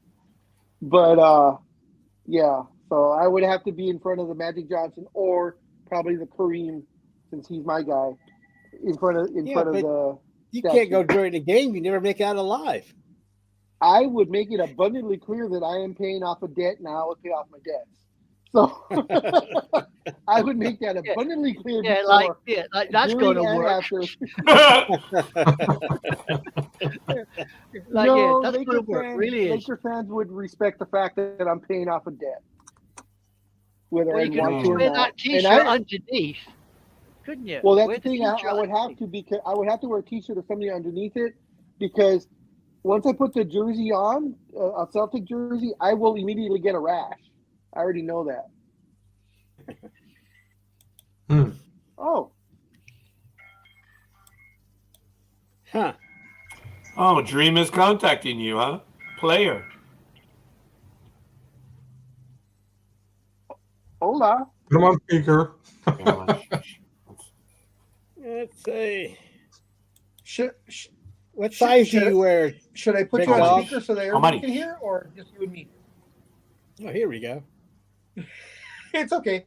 They can talk. I'll he needs to speak to me privately. Oh, Okay. whatever. Dumbass. All right, Big Dog, Dreem, do you we want the got green it. jersey or the What a white jersey? dick. Oh, come on, Big Dog. I have it right here. I'm going to say he wants the green jersey. The green jersey. Which one's the worst? What size does he wear? Don't you dare say triple XL ScoreKeeper, because he'll kill you otherwise. Well, he'll tell you the size. There he is. He's back. He removed the mute. Oh, he's back on mute. What the hell? Yes, it is 3X. It is 3X. You see? He heard you. He'll tell you. Yeah. I said he'll But tell you better you. not. You better not, because I'll burn that damn thing. Well, luckily for you, it just goes to 2X. At least there you go. and I just started my search, Big Dog. But I also want to know if you think he muted again. Not that dumbass, I'm going to tell you. But anyway. Because he's muted doesn't mean he can't hear you. Right. Ladies and He's trying to gentlemen, answer. while we continue, this is Sports Talk of the Guys, home of the here's Monday morning quarterbacks on Saturday. We are now here entering our fourth and final hour There here it is, on sports Talk of the fans. Guys. Right there. Larry Bird. On eBay. Yep, on eBay. You're muted, Big Dog. Oh, You're muted, Big Dog. I think he was meant to be muted. What he was saying. Yeah, he meant to do But that. that was my first hit. That jersey just goes to 2X, not the 3. So I'll have to continue my search. But actually, it's not that expensive. I mean, only $34 For number 33. Unless shipping's $1,000. Me a peanuts to a man of your wealth. Is it almighty? Whose wealth? My wealth. Yeah. But anyway, it's possible to find him a jersey, and anyway, it won't break the bank to get him a jersey. Anyway, let's get back to this, because it's What a jersey must. do you want, Speedy? A's jersey? I'll find you one. Get him a Dave Kingman jersey. Okay, I will. You know, you're really starting to get it over there, aren't you? Oh, wait a minute, Speedy. Oh, Almighty, be careful. Da Mouse is getting pissed. And we know what Da Mouse did in Florida recently, so I don't know. I've never been to Florida, so not you, Da Mouse. Excuse me. Oh, I thought I was going to get some dirt onto Speed. Obviously not. So which player are we going to get him? Are we going to get him a bit? Oh, Zito. Yeah, the pitcher, Zito, that went from the A's over to the Giants. That was one of the most colossal blunders. 7 years, $126 million. You know what I'm glad never got going? Those The stupid. Giants. Yeah, they made the stupid striped half A's, half Giants hat. No. And someone was going to give me one 3 years ago for my birthday. I'm like, I said the same thing Big Dog just said. If you buy me that hat, I will burn it to the ground. There is no middle between the Oakland A's and Giants. Two totally separate teams. Come on. Well, you're going to burn a hat that's going to last all of what, 2 seconds? Who cares? As long as I watch it burn. Mind you, saying that, Speedy, you do know what the old statement is. Shit doesn't burn, it just smoulders and makes a nasty pong. Oh. There you go. It's a great Saturday morning, especially when we have Anime Girl. Thank you very much. Oh, was that one directed at Anime Girl now? Let it be known that Speedy, he was actually being nice, but I'm going to bastardize it because I can. So Speedy took the first shot at Anime Girl. Ooh. It's all right. You know what they say. Revenge is best served cold, and by the Christ, I can wait. Oh. To coin a phrase, your ass will be mine, boy. You just watch your back. Oh, yep. Yeah, your ass will be mine. Be on my wall. Well, it'll take you miles to do that. On that happy note. On that note, when we were growing up, it was always your ass is grass and I'm the lawnmower. Oh yeah, I like that. Wow, I remember my brother and sisters using that line.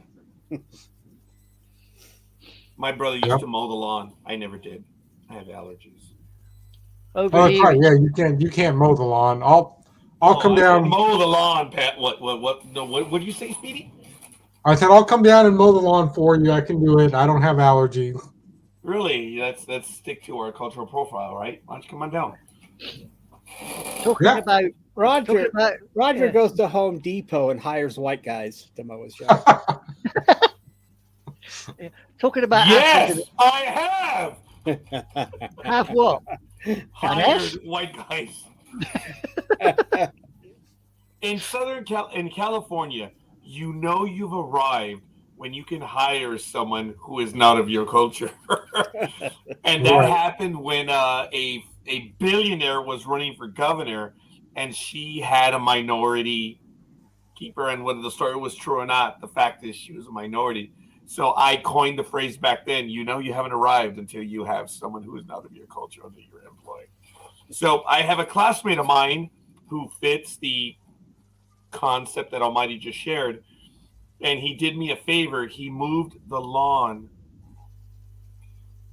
Oh, damn, it's the chair that's moving. I was like, holy crap, what's moving back there? Anyway, he fit the profile, and I asked him to move my lawnmower, and I snapped a picture, and I put it all over the internet saying, I have arrived. A white man does my lawn. Oh, my God, it was beautiful. I was like, Isn't that also in relation to us all congratulating you to what you posted on Facebook late last night? I don't know. What did I post last night? What, Speedy? I don't know. What did I post late last night? You posted something and everybody said congratulations, and I said awesome. I forgot what that was. Oh, and he is listening. My brother, you remember me mowing the wrong? Oh, yeah, actually, I did not, Louis. Thank you for reminding. That is my brother, folks. Yes. He would mow incorrectly. My brother was really good. He actually earned quite a bit of money mowing. My brother, from an early age, was very. He was a captain of industry. He So he's the always rich worked Noriega. from a young age. I'm sorry, what was that? So he's the rich Noriega. Sure.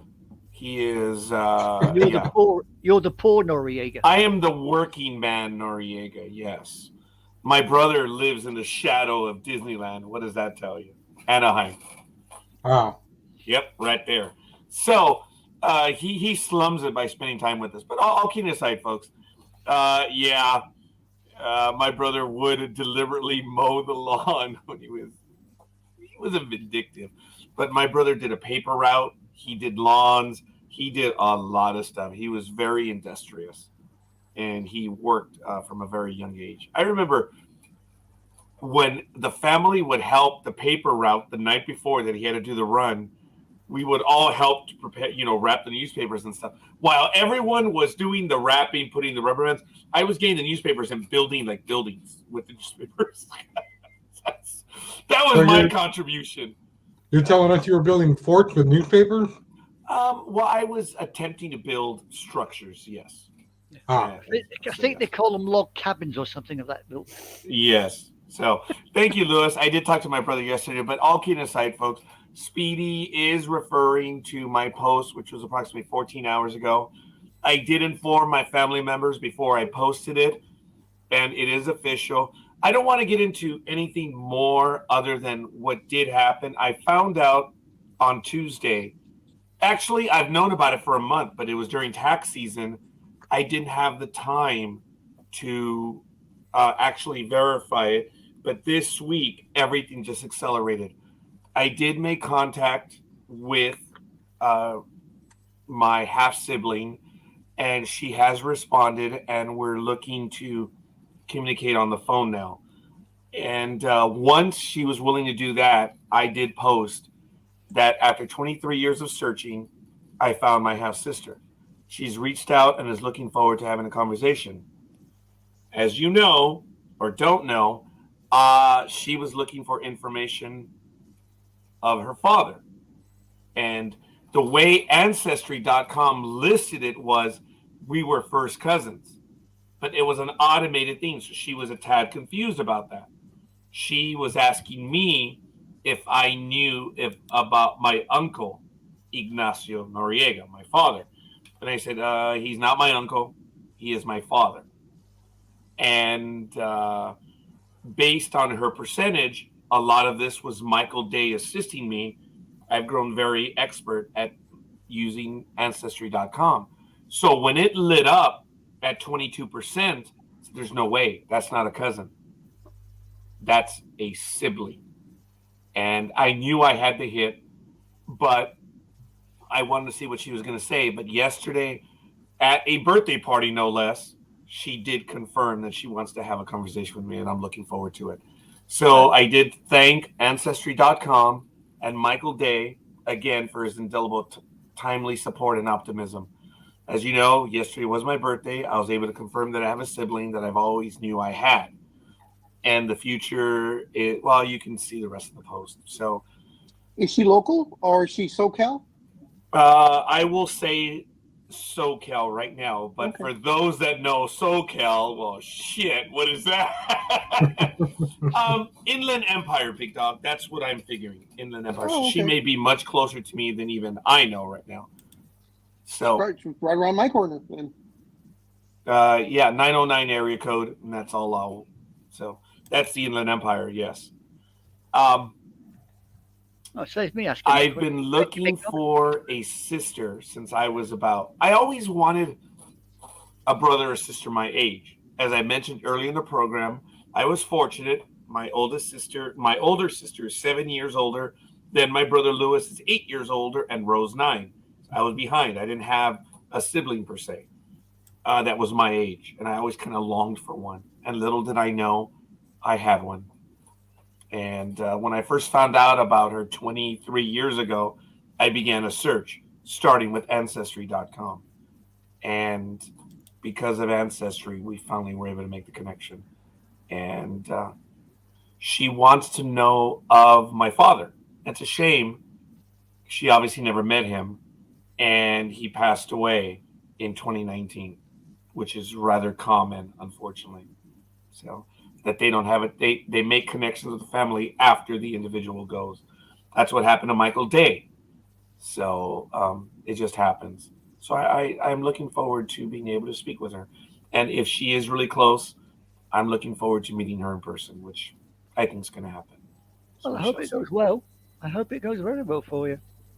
Yeah, it took, and I thank you. It took 4 messages to, because people were telling me, "Oh, well, it's fake." I'm like, okay, first of all, you don't know what you're talking about. You don't, and it's all DNA. But I understand that people don't understand DNA, just like Aaron Rodgers does not know that the world is round. There are ignorant morons in the world. So I go with facts. And the DNA, when it blinked on, it said 22%. My jaw dropped. I'll give you a little example. A parent will show up as 50%. If you do the math and you understand the way it is, both parents adding together are you as 100. So that's why a parent is 50%. A sibling will be within 20 to 25%. She's 22. Bam. It was right there. So I knew right away I had found her. Or I had found a sibling. Let me put it that way. So it's good stuff. So anyway, science, folks. That's the way you go. Science. And it worked. And I cannot wait to meet this individual. So I'm belaboring it. I apologize. We have about 40 to 43 minutes left in the program. We'll continue. But Lewis, thanks for stopping in. Thank you, Lewis. And once again, thank you for my name. I know you know why you know why it's always showing up as RODGR. It's because my brother speaks into the phone. So there you go. All right, we'll go ahead and continue. Yes, we will. We will definitely continue. It's interesting that you mentioned the guy that doesn't need to go around the world, maybe more than twice. It's probably related to the same reason Ted DiBiase Jr. is facing. I'm sure Big Dog heard about this. He could face 120 years in prison for, first he said welfare fraud, but it's actually wire fraud. This money was supposed to be used for low-income families. Why am I hearing myself echo from somebody? Okay, there we go. Not guilty. In your mind. Who's being accused? He's a former wrestler. Yeah, Ted DiBiase Jr. The income was supposed to be used for low-income families in Mississippi. So far, he's being charged with 6 counts of wire fraud, 4 counts of money laundering, 2 counts of theft for federal fund use, and 1 count of wire fraud again. And 2 counts of attempted wire fraud. What the hell is going down in Mississippi? I don't know. Another quarterback that was involved in something or is still involved Yeah, in that's something. what I'm talking about. I think they're related. Tangentially. The good old boys. What's that? The good old boys. For those who aren't familiar with Ted DiBiase or the name, anybody that watched WWE in the 80s, that is the $1 Million Man, and the person that's being accused of all this is his son, one of his sons, because the other son has also been indicted for wire fraud and defrauding the government that he pleaded guilty to, I believe, late last year. So, along the same lines, I didn't catch all of that, Big Dog. Yes, along the same lines, yes.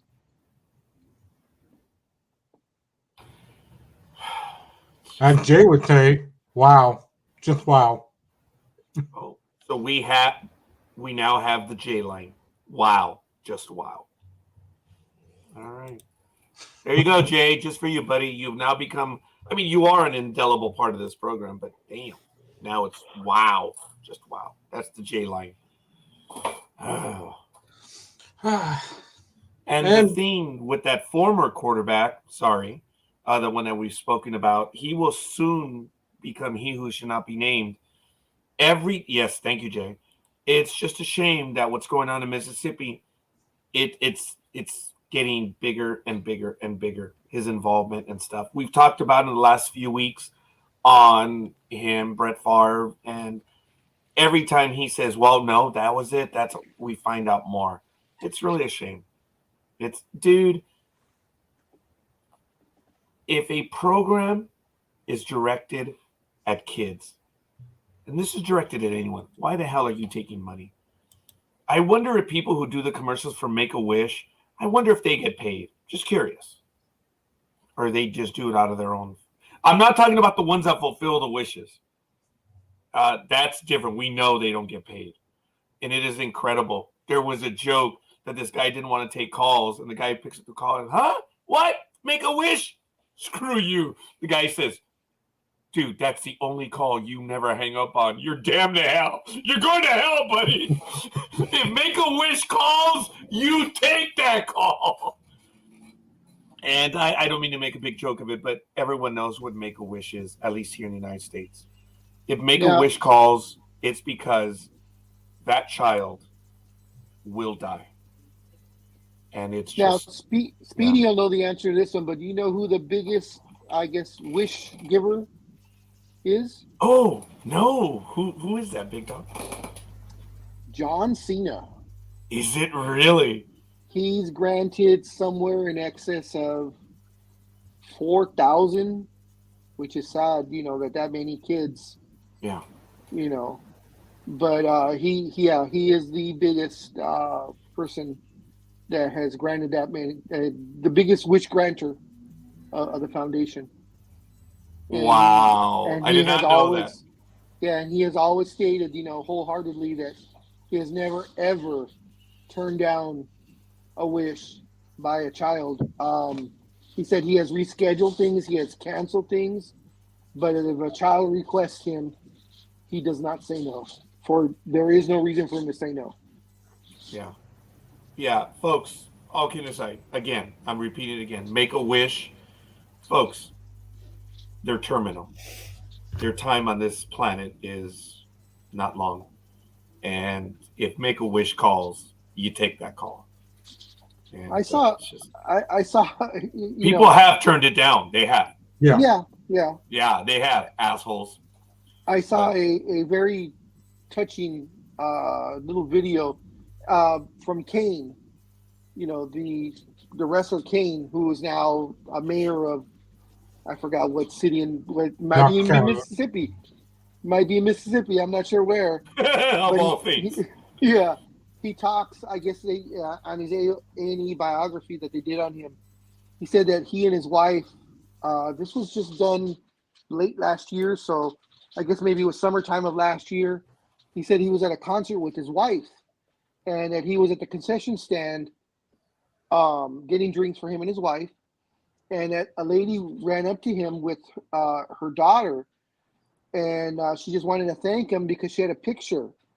And it was a picture of Kane, Glenn Jacobs, which is his real name, and her son. And he had it was his Make-A-Wish. That was his wish. And that was the last picture that she was able to take of him just before he passed. And it actually made Glenn Jacobs start tearing up, which was surprising, when you see this big old 6'10", 330-pound guy, brought to tears over a story. But he said he always appreciated the fact that he was able to do things like that for children, just like John Cena, he says, I never say no. I would never say no. If Make-A-Wish called NDB Media, we will not be turning that down either. Oh, good God. If we were ever contacted, we would do our best to make it happen. Yes, we would. Even though we're no one, if someone did call us, we would make it happen. Come hell or high water. I don't know how, but we would. No one will call us, though, because we're just a bunch of nobodies here on Saturday morning. So, but I know that we have guests that would readily do it and would help us make it happen. Not meaning that I should lean into them, but yeah, because they would be involved as well. So it's all good. God, could you imagine if they asked NDB Media for all the guests that we've had? Oh, shit, we'd be screwed, man. That would be a tiny convention. That would be over 500 people. My God. Even more than that, actually. Tangent a little bit, since you were talking about actors and stuff. What is the name of the comic book artist, writer that you wanted to have back on again? Peter David. Okay, yeah, so it was him. That's what I thought. He is not doing very well. He had a stroke or a heart attack within the last 5 years, I think. Yeah, well, the thing is, he had another stroke late last year and has had 3 or 4 heart attacks since then. Yeah. And only because one of the people I follow on Facebook, Almighty will know who it is. He's an artist, writer. His name is Walt Simonson. Legend. Oh, yeah.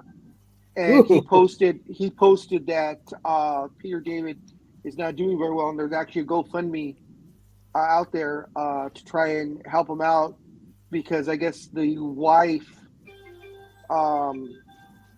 he posted what the wife was saying, how that he's in a hospital, he's in a like a convalescent home, but he's getting ready to come home, but that there's so much that they need to do because his stroke was so bad that when he tries to stand up, he'll take 1 or 2 steps, and sometimes his legs will just give out and he'll just fall, and he'll injure himself again.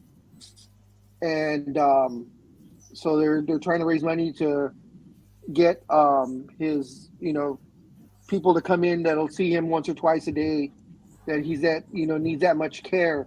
And she says, since he is an artist, they have no money incoming, because his money would be made, just like all the other artists and writers at conventions. You sell your autographs or your the work you do.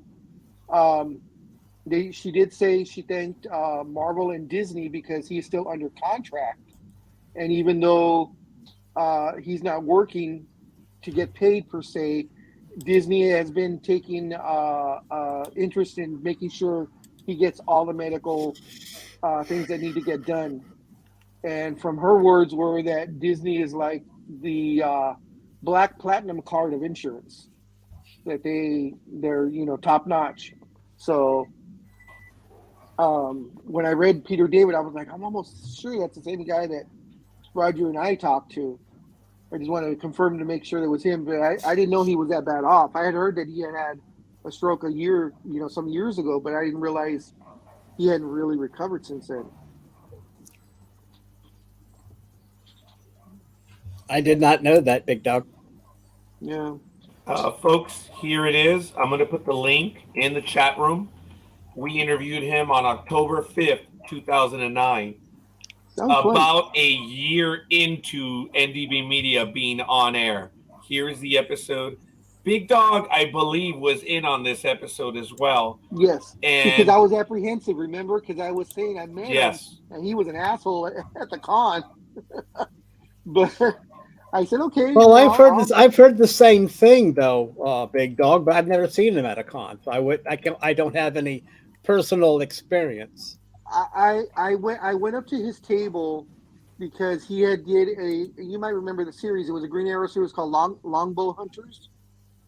It was like a 4-issue miniseries, and I had the books. So I found the artist first, and I had her sign, the book. And then I saw Peter David, a couple hours later, maybe the following day, that I was in San Diego. And I went up to his table. Oh, hi, Mr. David, fan of your work, blah, blah, blah, the usual. And then I said, will you please sign my book? And he's like, sure. And, this was, I don't know, 15, however many odd years ago, where you really didn't have people sign on the covers like they do now. You always do on the inside first page. So I had her signature already on there, and he opened the book up, and he's all, oh. you had her sign this book.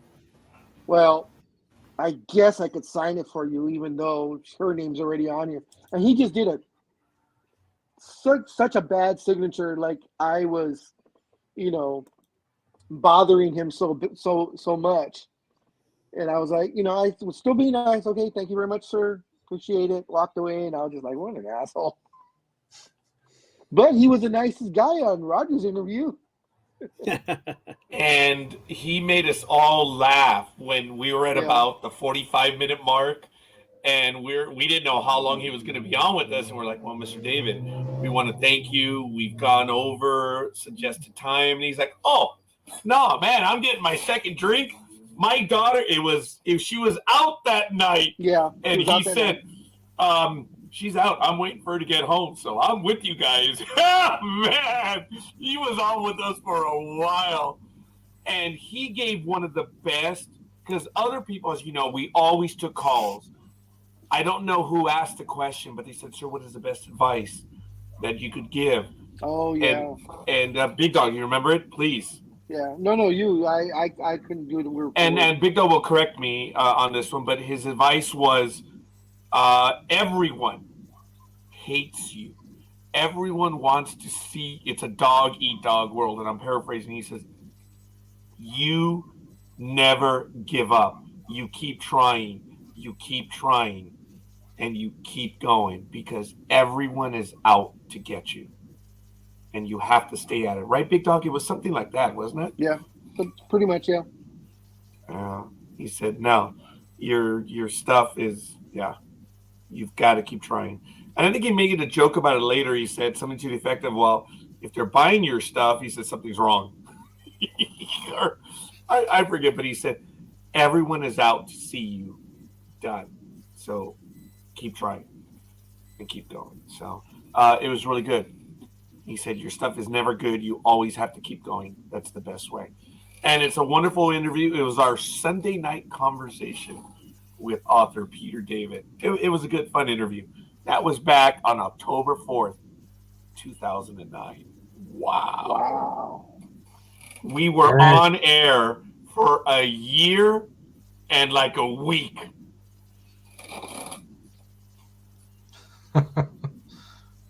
Yeah, I think that's perfect. That perfectly ties in.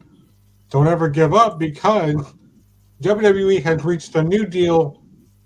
I think Big Dog would like this. That allows their stars to be back on Twitch with few restrictions. This was talked about at a recent talent meeting last summer. It will be a three-way split with Twitch, where talent will get most of the revenue, but the one restriction is that talent will not be allowed to stream with talent from other companies without getting the clearance to do so. Because many talents, they're now very happy about this deal. So, what do you think of that, Big Dog? I mean, good for WWE. I think it's, and maybe I'll get ScoreKeeper's thinking on this. I don't think it's right that the WWE is saying on their own, on that person's own show. In other words, like say it's you, Matt. I don't think it's fair for the WWE to say, Matt, you can't talk to Almighty because he works for a different federation. So you're not allowed to go on, even though it's your own personal Twitch channel. We're not allowing you to talk to anyone else unless they work for WWE or if we okay it. I don't agree with that part of it. I don't either. What do you think?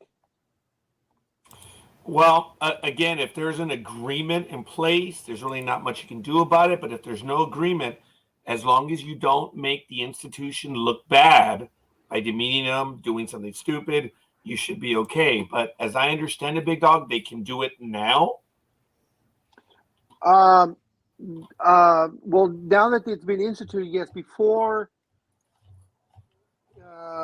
anybody that had a Twitch channel that worked for WWE had to have their channel okayed by the company first. Wow. And that's why some of the wrestlers left, like Mandy Rose, her real name Mandy Sachs. she's a bikini model, gorgeous person. I'm sorry, what was that? She is her name Mandy Sachs. She's on Instagram. Absolutely gorgeous. Yes, and she left because it was kind of like Twitch. I forgot what it was called. She was on a particular channel, and it was or platform, and it was a paid per type of thing. And she didn't do any nudity, but extremely sexy, risque pictures and videos. And WWE said, "No, we don't want you doing this." And she said, "But I've made like $1 million in 1 month. Match that, and I'll stop it." And they're like, "No, we're just not allowing you to do it." She's like, "Fine, fire me then." They said, "Okay, you're fired." After she got fired, the following month she made $3 million on her platform. Because everything came out. So. Folks, there have to be rules in place, and if there are no rules, you can change policy. But if there's no specific rule, they can tell you to stop, and we're gonna change your contract or whatever. But there's contracts, so it's just a shame that they went ahead and did that to her, and it's just they wanted to maintain dude. It's all about money. You guys know. So. Yeah, and that was another thing, because there's been other wrestlers that that are on Twitch or YouTube or whatever that are making money, off their their videos, and WWE has stepped in and said, we want our cut. And they're like, "What are you talking about?" And they're like, "You're making money. You're under contract with us." And they're like, "Yeah, but this is my personal channel under my personal name, my real name." They're like, "We don't care. You work for us. We want part of that money." Now, if she had it before, hey, Well, there's a wrestler. Her name is Zelina Vega, and she had her own. I think it was on Twitch, and she had to shut it down, and she had it under her real name. I forgot what her real name. Slips my mind. She had it under her real name, and she was earning money from that. And WWE stepped in and said, "We want our cut." And she's like, "No, it's under my name. There's nothing in the name of the show or anything that has WWE in it." They're like, "We don't care. You're under contract with us. We want our share." And she actually quit the company for about 4 or 6 months. Speedy, was that about what it was? And then they brought her back with the understanding that she could have her Twitch channel and they wouldn't go near it. So she actually won out on that one. Yep. But a part of it, too, was that a lot of them are doing their own stuff on the OnlyFans website, where it's a little more risque there. And true. A little more? Yeah, I know, right? Oh, okay. That's... Folks, I do want to bring up a quick little aside to this. Yesterday, I entered into a conversation with several people about First Amendment and stuff, and about people being fired from programs, not unlike this. And then someone challenged me and said, "Well, what about you? What about the people that are with NDB Media?" I said, "There's only one rule that I asked all the hosts, one and one only rule." I said, "I have no right to ask them for anything, but I did tell them, no hate.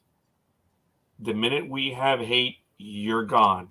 And I have gotten rid of 3 people that genuine hate was expressed.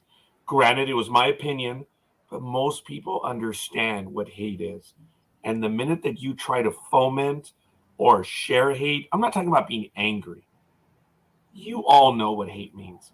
And I have ejected 3 people from the program. And that's it. Or I should say the network. That is the only thing. Big Dog remembers Empire. that. The Empire. Oh, thank you, sir. The Empire. See, Almighty, remember what I told you when you started up? It was that's the only thing I asked. I said no hate, right? And Almighty was like, shit, I'm all loving, man. I'm in. Oh, look at that smile. Look at that. So it is. Seriously, that really, Almighty, that was the only rule I put in place, right? Seriously. I once, no hate, Roger, I once said to you, if I ever thought there was any hatred on this channel, I would walk. You wouldn't have to tell me that, there's hatred aimed either from me or towards me. I would just turn around and say, I've had it. I'm out of here. And I would walk. That's why I enjoy my Saturday afternoons with you people, because it's just like being in a, put it politely, a fruit and nut cake. Everybody just doesn't give a monkey. They just keep going. Well, I was just going to say, you feel like you're in, a dysfunctional family. Yes. That's or I would argue with the big dog by saying, don't you mean a real family? That's the only thing I would say. Big dog coined it. I would just say, you mean real. Taking it one step further and say a Mexican family, but yes. Yeah, but I'm a Scotch, so if it's not happening, you know what I mean? I'm Scottish. Oh, wow. Keep Did your you hear the accent right there? No. Bloody Mexicans. And Between Americans and Mexicans. Yeah. Americans and Mexicans. Yeah. We're coming for you. God bless America. It is absolutely awesome. But and Anime Girl, you did tell me that, because I did post some time ago. I said, oh, there, another one bites dust. Another one bites dust. I haven't done that in a while. Speedy remembers that. People are like, well, what are you doing? I said, well, I detected hate in their posts. So, well, what, free speech. Said, yeah, you have free speech. But if I detect hate, I don't want to have anything to do with you. And people argue to me, well, you're not open to opinions. Oh, my God, you dumbasses. Hate is hate. I don't want to have anything to do with those people. It's simple. And I've made it clear. I detect hate, I'm out. So, and I appreciate that. Or they're out. Yes. They're out. They're out. Or they're out, They're yes. out. Well, I've left programs that were full of hate as well. Oh, yeah. So, yeah, folks, look, we all get angry. We all have moments, and we spot off. But, yeah.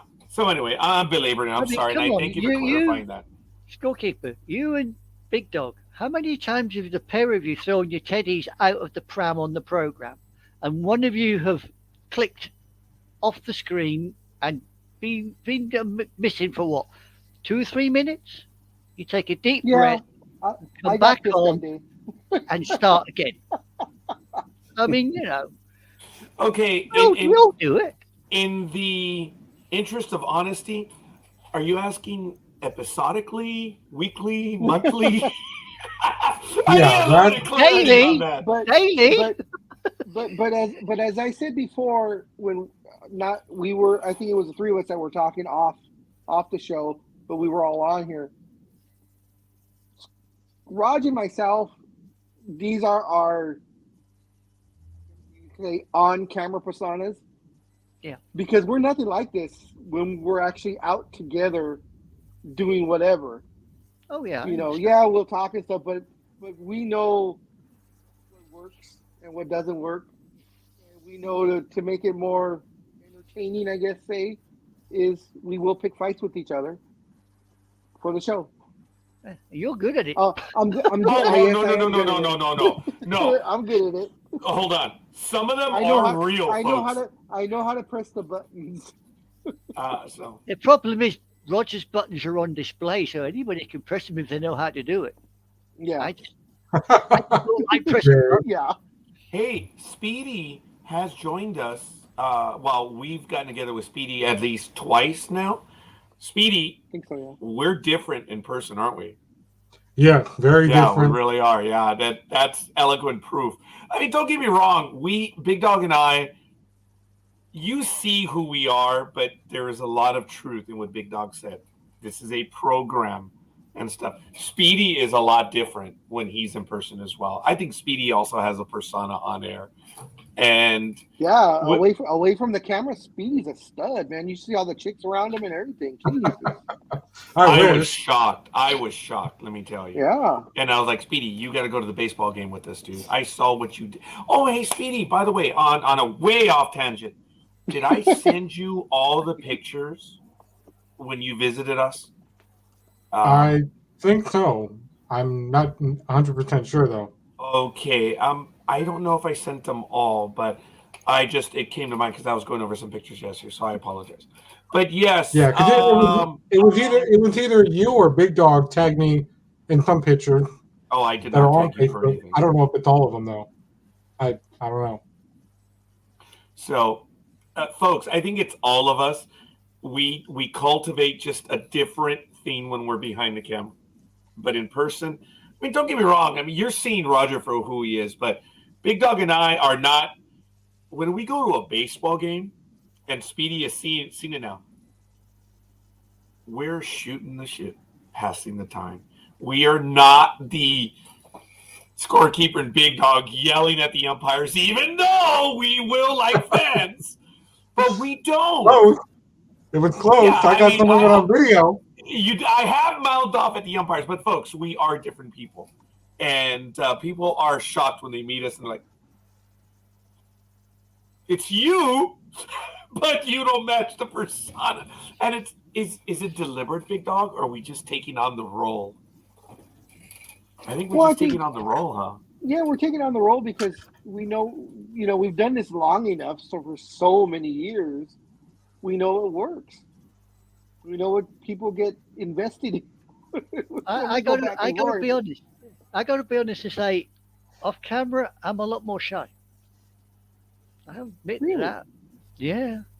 I think we all are in a way. I mean, to come on in here on a Saturday, I have to sit and I go up and down the corridor, get myself all worked up and think, you've got Anime Girl, it took you a year of us begging you to join us. Because this is not me.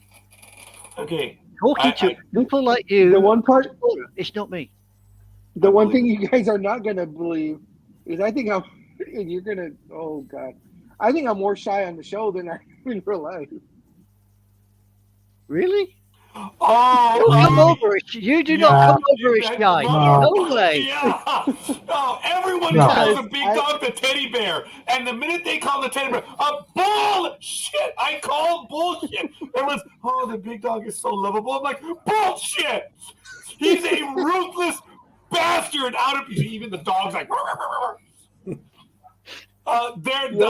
there'd be so many times I would be going with my daughters when they were younger and in school, and we go to Target and we're walking down like the main aisle, and off to one of the side aisles is like a guy standing there or whatever, decent looking guy, and I'll be walking by and I'd be like, "What, Melissa? You said he's cute?" I don't know. Oh, they would run for the hills, and they tried it to me one time. They went same thing going down the aisle. They're like, "What, Dad? You think that lady's cute?" And I'm like, "Yeah, he's not fazed by that." I was like, "Yeah, she's cute. I think so. Maybe I should go ask her out. What do you think?" And the thing is, we're almost yelling this out, so we know they hear. And my daughters are like, "Dad, I can't believe you did that." I go, "Why?" I go, "I'm never going to see her again.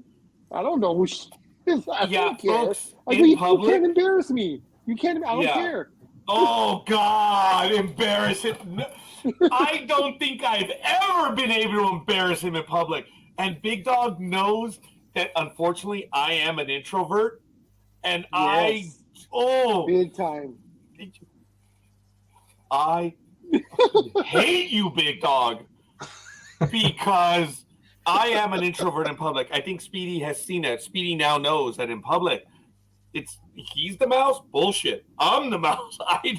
I like to just go slide by. And Big Dog, every damn moment that he has, he will embarrass the shit out of me in public just because. Some of them are funny. Some of them is just him being a motherfucking asshole. Does anybody know what Almighty's like in real life? Yeah, we can't forget about Almighty. What he might do. Okay, now wait a minute. Now he's in Ohio, so we haven't been able to. Yes. Now Jay with us yet. Okay, Jay does also know me, and he knows how I am. Now, look, I said earlier, these personas are magnifications of what we are, but it's still us. We are who we are. And Jay, you know that if I'm in my universe, I am an evil son Yeah. of a. Oh yeah, I'll Big go Dog with that. knows. I'll go Yeah, with that. Yep. yeah. If But- I'm in my house, for lack of a better word, oh yeah. Thank you, Big Dog. I am an evil bastard, huh?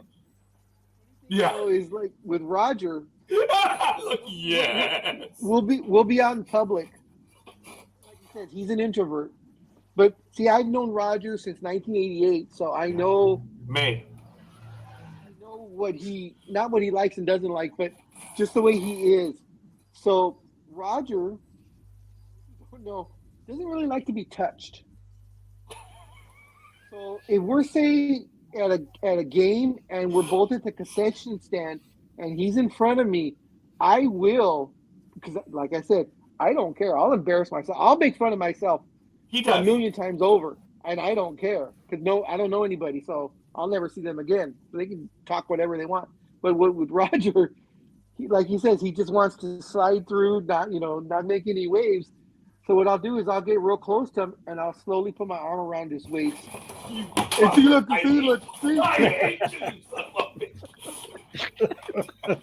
Roger. Oh!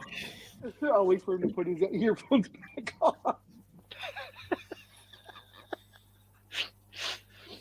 I had a friend actually that did that in a London pub, But Roger, but when I do that, Roger literally jumps.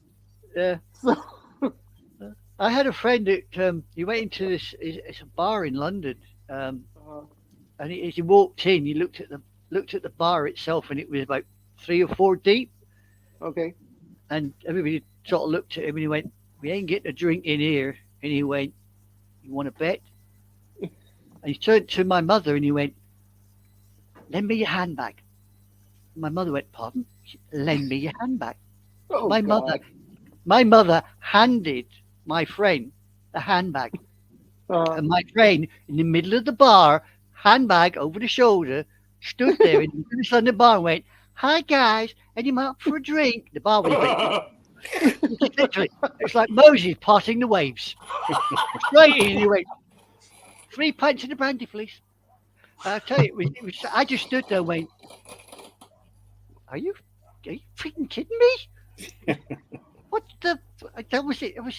That was how he was. He just did not give a flying. He's like yourself. He didn't give a flying hell. I want a drink. Hi guys, anybody want a drink? I had a hand in the real one. Yeah. Now, poor Speedy unfortunately paid a price when he came to visit us last time. And I think we went to go get a meal. And I indirectly bitch slapped Speedy because of what Big Dog used to do to me all the time. Remember, Speedy, where we went to go and eat or whatever? What did I ask for? Oh, may I have extra napkins? He's messy. Oh, yeah. Yeah. And Speedy's like, "Oh, what?" And I'm like, what was that? I always do that to everyone. May I have more napkins? They're messy. Like my assistant Claudia, when we would go somewhere out, oh, she's messy. And I did that to her in a bar over at Applebee's. Oh, she was like, "Oh, well, there you go with your napkins." And I actually did embarrass her. The bar was full. And I said, shit, come on, Brandy. You need more I need more napkins because, Claudia's messy. No, I'm not. I said, "Oh, no, I've been there, woman. You are messy." I was like, "Oh, shit." The way I said it, people looked around there like, "Oh." Because I was like, "Oh, bullshit, woman. You're messy and you know it." I was like, "Let's go ahead, Almighty." Well, if you ordered me extra napkins, I would thank you because I am messy. Oh, there you are. Very good. Well, all my friends know that when we go out to eat, they go, "Get them extra napkins." Get it. Oh, so all your friends asked for you. Yeah. I've got to say, I did learn though while I was in the army the best way to empty out an American Army toilet. It's fantastic. No. Yeah, your stall doors are kind of small compared to European doors. Mm-hmm. Well, being Brits, we don't like everybody to see what we're doing. And we went to this American camp and we thought, we can't handle this. There's no way that we are sitting here and, there's guys opposite. People, and they're playing cards. No way is this happening. How are we going to use the facilities without being seen? And out of pure, I suppose, luck, or dumb luck, somebody walked in and they shouted over to us, "Anybody want a fag?" And we went, "Yo!" Oh my God! Good And I tell you what, they were gone. Oh, that's a good one. They were gone. They would just clear out. It was like watching the rats bail out of a sinking ship. So every time we went in the toilet after that, we'd get so far in and go, "Anybody want a fag?" Poof. Okay. That's hilarious. I have a coworker. He's so funny. He'll walk by and he'll whisper. He says, "Roger, forgive me. I'm gonna go out and have me a fag." And I die laughing because I get it. I know exactly what he means. He's speaking in the accent. He's gonna go and smoke. Yeah. But he can't say that because someone's gonna get triggered. And there are negative connotations to it because of the way people use it. I hope I'm not offending anyone. I'm sharing the story that my coworker takes advantage of that fact as to how uncomfortable some people will be. I mean, over here, and I'll give him credit. He asked me one time, "You want a fag?" I was like, "Not today." And he just looked at me with a smile. I was like, "Oh, touche." Now, go ahead, anime girl. I would say over here, technically, the definition now, you don't use that. I mean, it's changed as well, huh? Yeah, I mean, it's people of my generation that use those colloquialisms, shall we say? Yes.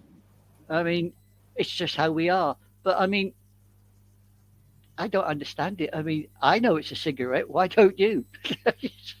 And this isn't new. It's like, 50, 60 years it's been called that, right? Oh, longer. A lot longer. Yeah. Now, anime girl. Yes, sir. I have always heard oh, God. that the word "Here it comes" is not offensive over there in Scotland. Wanker? The word what? Cunt.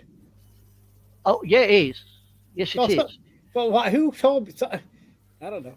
Another Scottish person said that. I don't know if it was true or not. But you see, there's a way of saying that word without actually saying the word. Oh, yeah. Here, there is no. No, there is no good way. If I was going to call you that word, I would look at you and say, "Almighty, see you next Tuesday." I gotcha. Yeah, okay. You see, it's a bit like. I'll have to remember that. Yeah, right. you just don't want to say, right. "Really? See you Well, next Tuesday." I don't know. I don't know where that got into my mind that word was not as offensive over in Scotland, because I would hear people come here from Scotland and say that word, and then everybody be offended by it.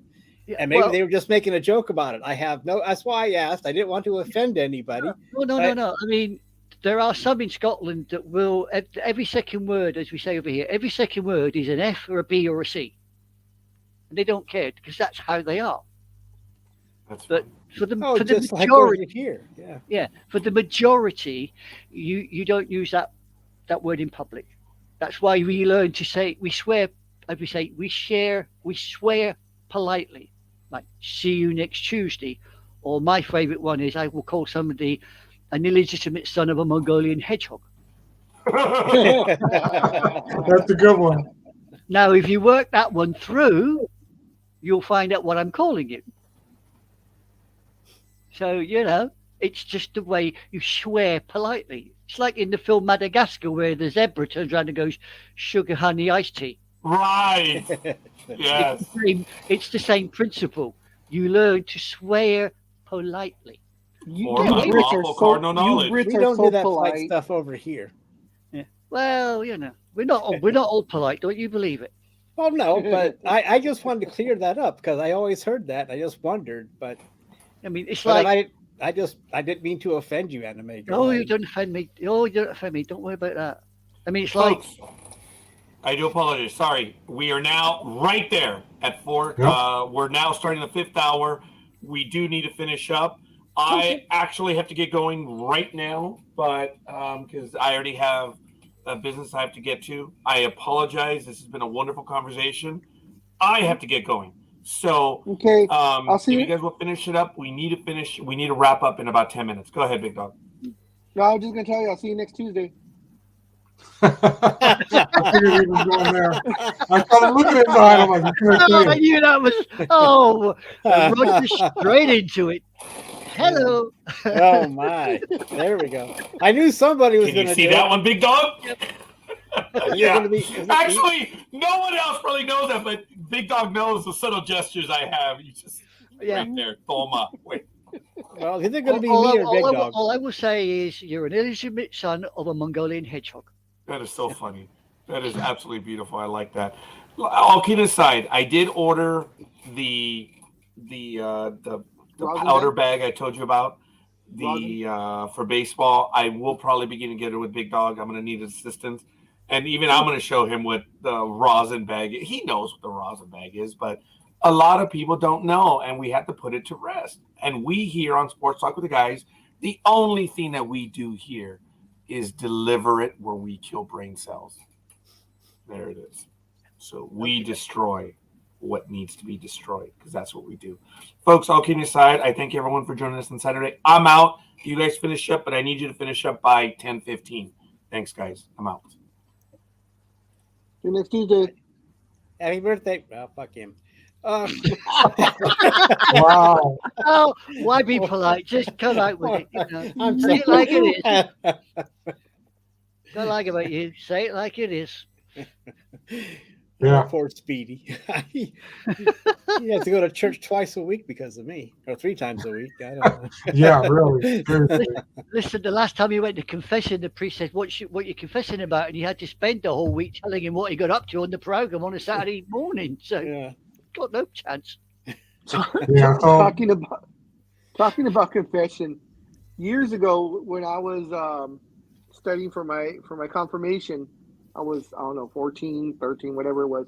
And I was doing it with my nephew, same age as me. And for those who aren't Catholic, just before you do your confirmation, you go and you go to confession. So he hadn't been to confession forever. So, you know, I went to confession, did my thing, you know, go out, say my prayers. He went in, and I waited and I waited and I waited until about maybe 20 minutes later, he finally comes out. I'm like, what took you so long? He said, I was confessing. He goes, and I just talking on my confession. He's all, and the priest closed the window on me. So I waited for him to come back. He goes, and when he opened the window, he goes, I just kept on going. He's all, and then the priest closed the window again on me. I was like, you had that many sins? He's like, oh, jeez. You know, it's interesting. It's interesting because yesterday, me and some neighbors went down to a new IHOP, which used to be Sizzler, and everybody's talking, everybody's having a good time, enjoying breakfast, and then an actual priest came in with somebody, and all the swearing and everything. I swear, you can hear a pin drop because they're like, "Oh my God, it's a priest! It's a priest!" So people, you know, they assume that, and they're like, "Oh my God, it's a pastor or it's a, you know, some type of religious leader." I know who he is, and I'm going to stop talking right now because they're here. And some of them I've talked to are like, "Well, I'm not offended by it. It's my job." See you, Jay. See you, Jay. Take care. Better call Saul. Yeah, I've seen those parodies. I always remember my mother. She was, as a young girl, she went to cinema and she was watching, was it the Nun Story? And as she was leaving the cinema, there was a Catholic priest there, and he was sort of like talking to his parishioners.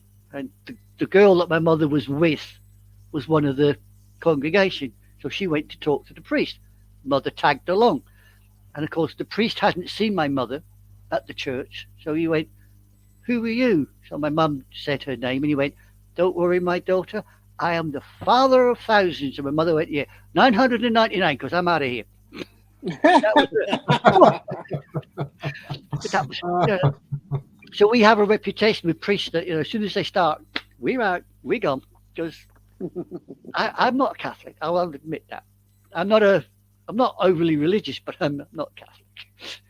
Big Dog, your friend's story kind of reminds me of what happened in the movie for Detroit Rock City, where the priest constantly closing the door on him, and he's like, what's your problem? He's like, well, I don't have all day to hear your life story. Until you have a better confession, I don't want to hear anything about you losing kids tickets. He's like, but that's all I have. And the priest is like, that's a great movie too. You want to watch a comedian? He's dead now, but he's on YouTube. Dave Allen. Yeah. You ever heard of him? Yeah, I've heard of him. Very funny. You watch Dave Allen, especially when he's Irish, when he goes to the church or he goes at the church with his comedy. It is gold. It really is. He's fantastic at it. You'd enjoy it, Big Dog. It's your kind of humor. Seriously. It's your kind of humor. There we go. Big Dog's kind of humor. So we'll see if it has Big Dog's seal of approval. Yeah.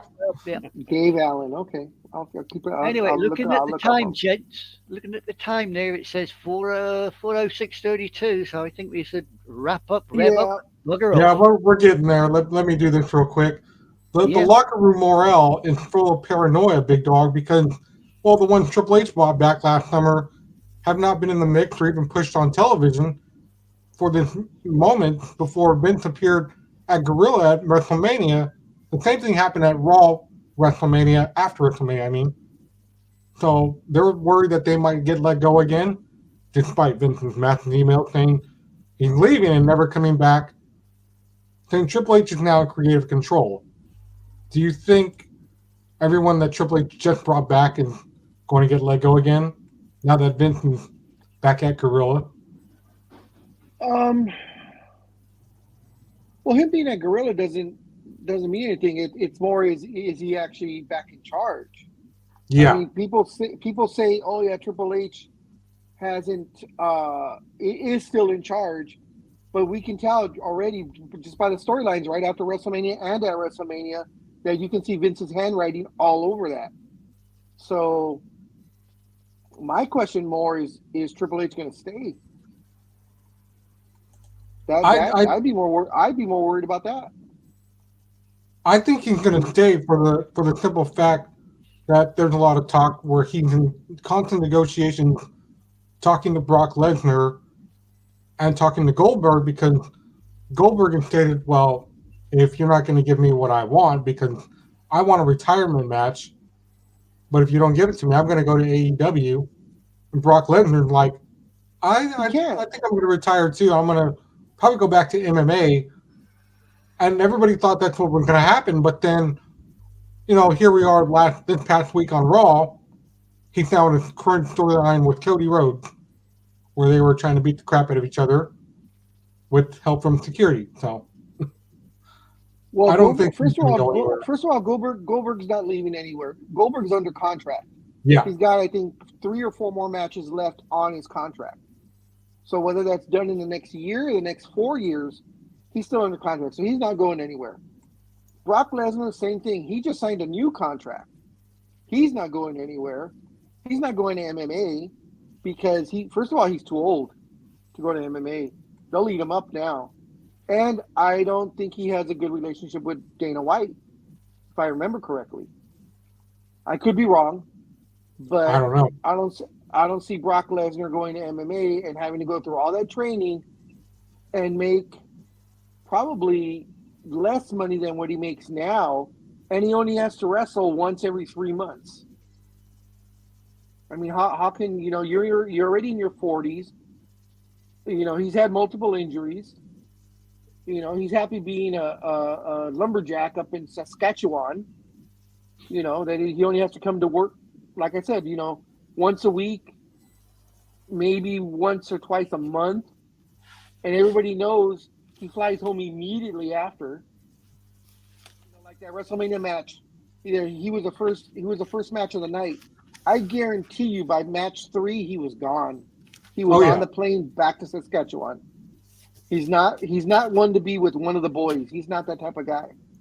So No. neither one of those guys are going anywhere. They're just talking shit. Triple H, on the other hand, is a prideful guy. I mean, he turned around NXT, he turned around Raw and SmackDown when he was in charge those 7 months. And now that Vince is back, you know, selling his company, 49% of the company, and increasing its value or his company's value from $9 million to $21 billion, $9 billion to $21 billion. So he made a windfall of money. Vince is not going anywhere. No. Vince is going to drop dead as chairman. He will not drop dead at home. He's going to drop dead at the job. And Triple H, I don't think, is going to want to wait. Don't forget, Stephanie already left. Yeah. Stephanie's gone. So there's no reason for him to travel from his Connecticut home with his, you know, $5, $10, $15 million mansion, beautiful wife, kids, and to come to work and give the ideas and only for the boss to say, no, we're not doing that. Every single week, you get tired of it. Yeah. We gotta get out of here, dudes. Good conversation. Yeah, we do. I just have one more thing. The only reason I didn't watch AEW this week is because I forgot it was special start time, which is why the only thing I threw up on Wednesday was what they threw up on television. That if you're interested, the new Twilight Zone will be starting on Sci-Fi Network. Well, don't forget that is Dynamite was not last night. Dynamite's today, so don't forget about that. Yeah, Dynamite's today. Is there I think it's 4:00 special start time. I don't know. My DVR sets it. It does it automatically. I don't care. Oh yeah. Okay. All right. Let's get out of here then. Everybody have a safe week. Thanks for Yes. joining us. If you're still around, remember to hit that like and share button and the notification button and all that other jazz. Anything, Speedy? Your last words? Take care. Big Dog? Anime Girl, thank you again for coming on and say hi to your mother. Oh, yeah. I hope she's doing well. And of course, give a high five to the king and get ready. You know, get your gown ready for the for the thing. For the coronation, 2 weeks Yeah. time. Yeah. Well, you people stay safe, and I'll hopefully see you all next week.